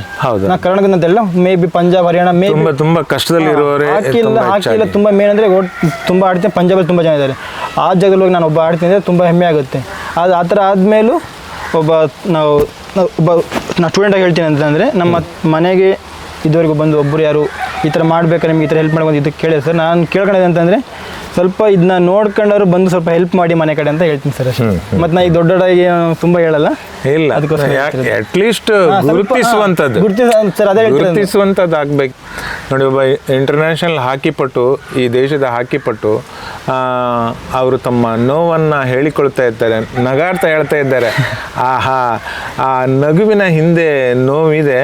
ಸಂಬಂಧಪಟ್ಟ ಜನಪ್ರತಿನಿಧಿಗಳು, ಈ ಊರಿನ ಪ್ರಮುಖರು, ಈ ರಾಜ್ಯದ ಪ್ರಮುಖರು ಇದನ್ನು ಗಮನಿಸಬೇಕು. ಸುಮ್ಮನೆ ಯಾವುದೋ ಒಂದು ಕಾರ್ಯಕ್ರಮದಲ್ಲಿ ಬಂದು ನಾವು 2,000 ಕೋಟಿ ಸ್ಟೇಡಿಯಂ ಕಟ್ತೀವಿ, ಒಲಿಂಪಿಕ್ಸ್ನಲ್ಲಿ ಗೆದ್ರೆ 6 ಕೋಟಿ ಕೊಡ್ತೀವಿ, 5 ಕೋಟಿ ಕೊಡ್ತೀವಿ ಅಂತ ಹೇಳುವುದಲ್ಲ. ಅದು ಕೋಟಿ ಕೊಡಬೇಕಾದ್ರೆ ವೇದಿಕೆ ಸೃಷ್ಟಿ ಆಗಬೇಕು. ಆ ವೇದಿಕೆಯಲ್ಲಿ ಬೆಳೆದಂಥ, ಅದೇ ಕ್ರೀಡಾ ಹಾಸ್ಟೆಲ್ನಲ್ಲಿ ಬೆಳೆದಂಥ ಒಬ್ಬ ಹಾಕಿಪಟು, ಇಂಟರ್ನ್ಯಾಷನಲ್ ಹಾಕಿಪಟು ತನ್ನ ನೋವನ್ನು ತೋಡಿಕೊಳ್ತಾ ಇದ್ದಾರೆ. ಈ ಬಗ್ಗೆ ಸಂಬಂಧಪಟ್ಟ ಅಧಿಕಾರಿಗಳು, ಜನಪ್ರತಿನಿಧಿಗಳು ಗಮನ ಹರಿಸಬೇಕು. ಸುನಿಲ್, ಅಂತಾರಾಷ್ಟ್ರೀಯ ಹಾಕಿಗೆ ಯಾವ ರೀತಿಯಲ್ಲಿ ಎಂಟ್ರಿ ಕೊಟ್ರಿ? ಆ ಅನುಭವ ಹೇಗಿತ್ತು ನಿಮ್ಗೆ ಮೊದಲ ಬಾರಿ? ಸರ್, ಮೊದಲ ಬಾರಿ ನಾನು ತುಂಬ ನಾನು ಒಬ್ಬ ಜೂನಿಯರ್ ಆಗಿ ನಾನು ಅವಾಗ ಸ್ಟಾರ್ಟ್ ಮಾಡ್ತೀನಿ. ಅವಾಗ ನಾವು ಜರ್ಮನಿ ಟೂರ್ ಹೋಗ್ತೀವಿ. ಜರ್ಮನಿ 4 nights ಒಂದು ಟೂರ್ ಇರುತ್ತೆ. ಟೂರ್ ನಾನು ಒಂದು 2 match ಆಡ್ತಿಲ್ಲ ಸರ್, ಒಂದು 2 match ಹೊರಗೆ ಕೊಡ್ತೀನಿ. ಆಮೇಲೆ ನನಗೆ ಒಂಥರ ನಾನು ಆಡಬೇಕು ಅಂತ ಅನಿಸ್ತಾ ಇರುತ್ತೆ. ಒಂದು ಮ್ಯಾಚ್ ಸಿಗುತ್ತೆ, ಒಂದು ಮ್ಯಾಚ್ ನಾನು ಚೆನ್ನಾಗಿ ಆದ್ಮೇಲೆ ನಂಗೆ ಕಂಟಿನ್ಯೂ ಹಂಗೆ ಚಾನ್ಸ್ ಸಿಗ್ತಾ ಇರುತ್ತೆ. ತುಂಬ ಚೆನ್ನಾಗಿ ಅನಿಸ್ತಾರೆ. ಒಂದು ಫಸ್ಟ್ ಟೈಮ್ ಆಡ್ತಿರೋದಲ್ಲ, ನಾನು ಫಸ್ಟ್ ಟೈಮ್ ಹೊರಗಡೆ ಅಂತ ಒಂಥರ ಗಾಬರಿ ಆಗ್ತಾ ಇತ್ತು. ಜರ್ಮನಿ ಮತ್ತು ನೆದರ್ಲ್ಯಾಂಡ್ಸ್ ವಿರುದ್ಧ ಆಡಿದ್ರಲ್ಲ? ಇಲ್ಲ ಸರ್, ನಾನು ಆಸ್ಟ್ರೇಲಿಯಾ ಮತ್ತು ಸ್ಪೇನ್ ವಿರುದ್ಧ ಆಡಿದ್ದೆ. ನಾನು ಫಸ್ಟ್ ಮ್ಯಾಚ್ ಸ್ಪೇನ್ ವಿರುದ್ಧ ಆಡಿದೆ.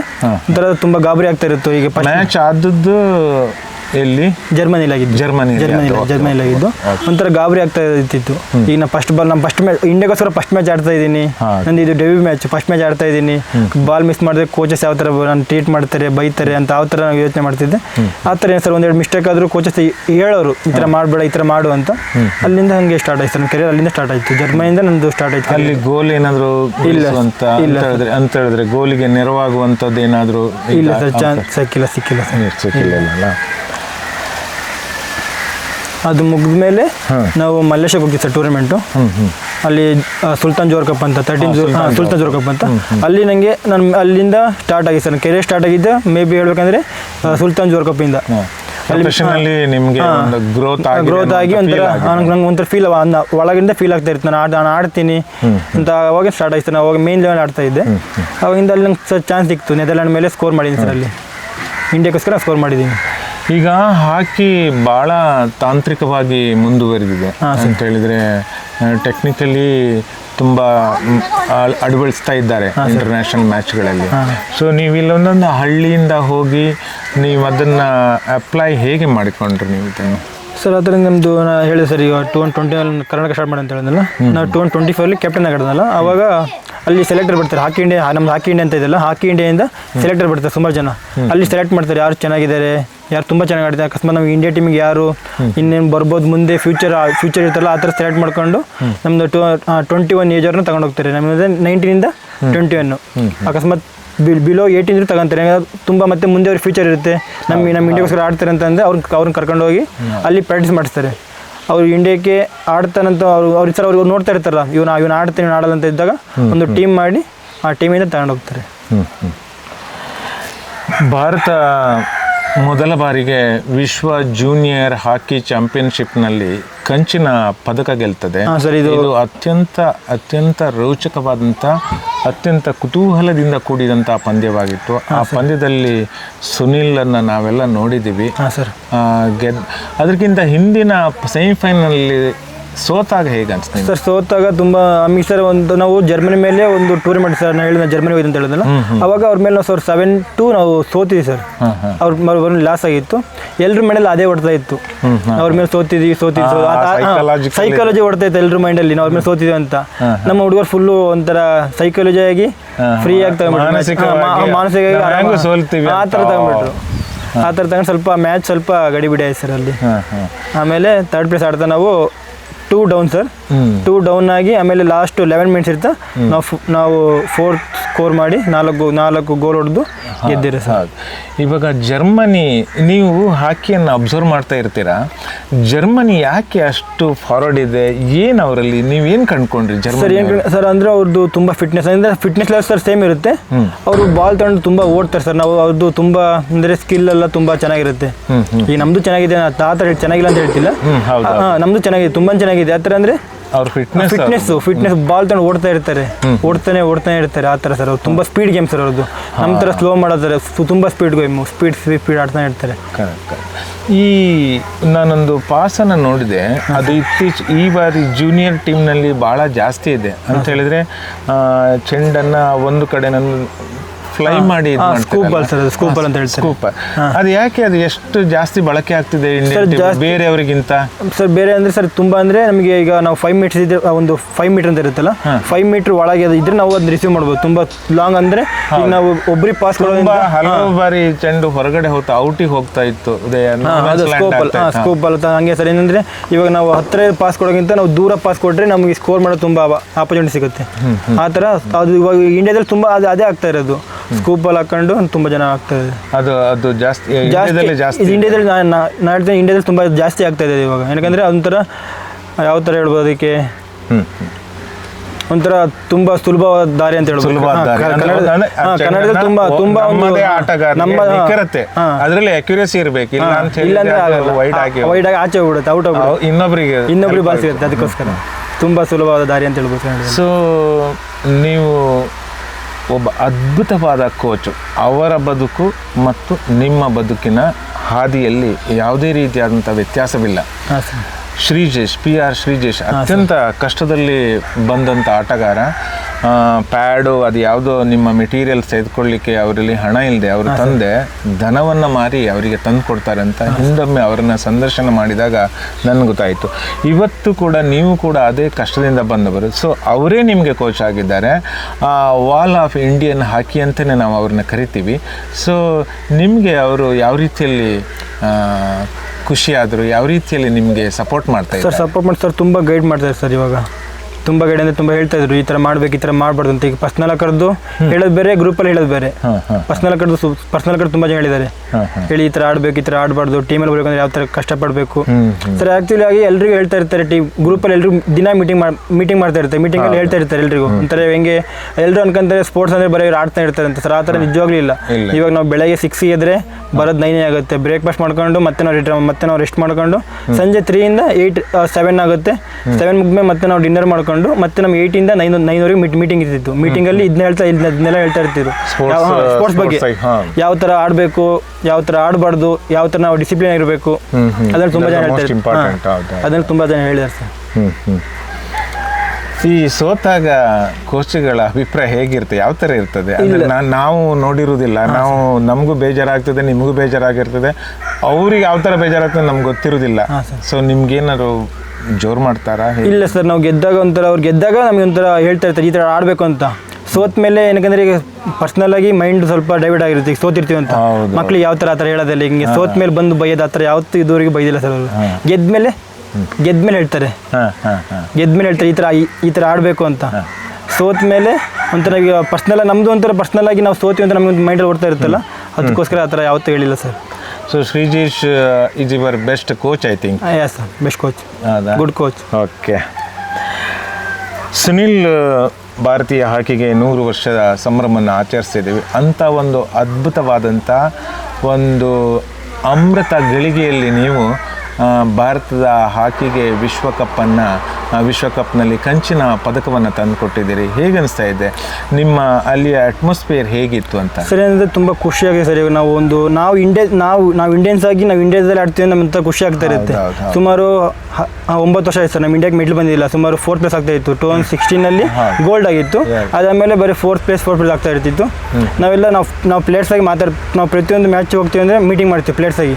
ಆ್ಯಕ್ಚುಲಿ ಕೋಚ್ ಮಾಡ್ತಾರೆ, ಕೋಚ್ ಮುಗಿದ್ಮೇಲೆ ನಾವು ಪ್ಲೇಯರ್ಸ್ ಆಗಿ ಮಾಡ್ತಾ ಇರ್ತೀವಿ ಈ ಥರ ಆಡಬೇಕು. ಅಕಸ್ಮಾತ್ ಕೋಚ್ ತುಂಬ ಜನ ಅರ್ಥ ಆಗಲ್ಲ, ಅರ್ಥ ಇಲ್ಲ. ನಾವೀಗ ಪ್ಲೇಯರ್ಸ್ ಆಗಿ ನಾವು ಮಾತಾಡಿದ್ರೆ ನಮಗೆ ಅರ್ಥ ಆಗುತ್ತಲ್ಲ, ಅದಕ್ಕೋಸ್ಕರ ನಾವು ಪ್ಲೇಯರ್ಸ್ ಆಗಿ ಮಾತಾಡ್ಕೊಂಡು ಈಗ ನಾವೀಗ ಇಂಡಿಯಾದಲ್ಲಿ ಆಡ್ತಿದ್ದೀವಿ, ಗೆದ್ದರೆ ನಮಗೆ ಗೌರವ ಇರುತ್ತೆ, ಇಲ್ಲಾಂದ್ರೆ ಸರ್ ನಮಗೆ ಗೌರವ ಇಲ್ಲ. ನಾವು ಯಾರೋ ಬಂದು ನಮ್ಮ ಮನೆ ಅಂಗಳಕ್ಕೆ ಬಂದು ಗೆದ್ದು ಹೋಗ್ತಾನೆ ಅಂತ ತುಂಬ ಕಷ್ಟ ಆಗುತ್ತೆ ಸರ್, ಬೇಜಾರಾಗುತ್ತೆ. ಅದಕ್ಕೋಸ್ಕರ ನಾವೆಲ್ಲ ಮಾತಾಡ್ಕೊಂಡು ಇಲ್ಲಿ ಮನೆ ಅಂಗಣ ಅಥವಾ ಏನಂತ ಬರೋದಿಲ್ಲ, but skill it will be work. ಅದು ನಿಜನೇ. ಆದರೆ ಈಗ ಇಲ್ಲೇ ಬಂದು ಗೆದ್ಕೊಂಡು ಹೋಗ್ತಾನೆ ತುಂಬ ಸರ್ ನಮಗೊಂಥರ ಇದು ಆಗುತ್ತಲ್ಲ. ಅದಕ್ಕೋಸ್ಕರ ಸರ್ ನಾವು ಸೆಮಿಫೈನಲ್ ಸೋತ ಮೇಲೆ 3rd ಪ್ಲೇಸ್ ನಮ್ಮ ಕೈಲಿ ಇದ್ದಿದೆ, ಒಂದೇ ಮೆಡ್ಲು 3rd ಪ್ಲೇಸ್. ನಾವು ಗೆಲ್ಲೇಬೇಕು, ಇಲ್ಲಾಂದ್ರೆ ಬೇರೆ ದಾರಿ ಇಲ್ಲ. ರಾತ್ರಿ ಕಂಟಿನ್ಯೂಸ್ ಮೀಟಿಂಗ್ ಎಲ್ಲ ಇದ್ದಿತ್ತು ಬಹುಶಃ ಅವತ್ತು ಅಲ್ಲ, ಮ್ಯಾಚ್ ಇಂದ ಮುಂಚಿನ ದಿನ. ಹಿಂಗಂದ್ರೆ ತುಂಬಾ ನಮಗೆ ರೆಸ್ಟ್ ಸಿಗುತ್ತೆ. ರೆಸ್ಟ್ ಸಿಗ್ಮೇಲೆ ನಾವು ದಿನಕ್ಕೆ ಒಂದೇ ಮೀಟಿಂಗ್ ಮಾಡೋದು. ಒಂದು ಮೀಟಿಂಗ್ ಅದಾದ್ರೆ ಅದರ ಎಲ್ಲ ತುಂಬ ಹಾಫ್ ಅನ್ ಅವರ್ ಮಾತಾಡ್ತೀವಿ. ಆಮೇಲೆ ಸ್ಪೋರ್ಟ್ಸ್ ಸೈಕಾಲಜಿಸ್ಟ್ ಅವರೆಲ್ಲ ಬರ್ತಾರಾ? ಬರ್ತಾರೆ ತುಂಬ. ಅವರು ಹೇಳ್ತಾರೆ ಈ ಥರ ಆಡ್ಬೋದು, ಈಗ ತುಂಬ ಪ್ರೆಷರ್ ಇರುತ್ತೆ, ಯಾವ ಥರ ಹ್ಯಾಂಡಲ್ ಮಾಡಬೇಕು ಅದೆಲ್ಲ ತುಂಬ ಹೇಳ್ತಾರೆ. ಮುಂದೆ ಏನಂತ ಮೈಂಡಲ್ಲಿ ಏನಿದೆ? ಹಾಕಿ ಇಂಡಿಯಾ ಲೀಗ್ ಆಡ್ತಾ ಇದ್ದೀರಾ? ಹಾಂ ಸರ್, ಇನ್ನೆಷ್ಟು ವಿವರ ಹೇಳ್ಬೋದು ಸರ್? ಈಗ 20 ಹೊಡ್ತಾ ಇದ್ದೀನಿ ನಾನು. ಕಳ್ಳಿಂಗ ಲಾಂಚಸ್ ಆಡ್ತಾ ಇರೋದು ನಾನು. 20 ಹೊಡ್ತಾ ಇದ್ದೀನಿ. ಅಲ್ಲಿ 20ಇಂದ ಕ್ಯಾಂಪ್ ಇದೆ, 21ಇಂದ ಕ್ಯಾಂಪ್ ಇದೆ ಒಡಿಸ್ಸಾದಲ್ಲಿ. ನಾವು January 3ಇಂದ ಸ್ಟಾರ್ಟ್ ಆಗುತ್ತೆ ಲೀಗು. January 3ಇಂದ 26ವರೆಗೆ ಇದೆ ಸರ್. ಅದರಲ್ಲಿ ತುಂಬ ಚೆನ್ನಾಗಿ ಆಡಬೇಕಂತ ನನ್ನ ಕೈಲಿ ಎಷ್ಟಾಗುತ್ತೋ ಅಷ್ಟು ನಾನು 100% ಕೊಟ್ಟು ಆಡೋಕ್ಕೆ ಟ್ರೈ ಮಾಡಿ. ಯಾಕಂದರೆ ನೆಕ್ಸ್ಟ್ ನಾನು ಇವಾಗ ನಂದು ಜೂನಿಯರ್ ಏಜ್ ಮುಗೀತು. ಹಾಂ ಸರ್, ನಂದು ಇವಾಗ ಜೂನಿಯರ್ ಏಜ್ ಮುಗೀತು. ಈಗ ನಾನು ನೆಕ್ಸ್ಟ್ ಸೀನಿಯರ್ ಬರ್ಬೇಕಂತ ಅಂದರೆ ತುಂಬ ಜನ ನೋಡ್ತಾ ಇರ್ತಾರೆ, ಒಬ್ಬರಂತ ನೋಡಲ್ಲ. ಹಾಕಿ ಇಂಡಿಯಾ ಲೀಗ್ ಅಂತ ಅಂದರೆ ತುಂಬ ಜನ ಹೊರಗಡೆಯಿಂದ ಎಲ್ಲ ನೋಡ್ತಾ ಇರ್ತಾರೆ.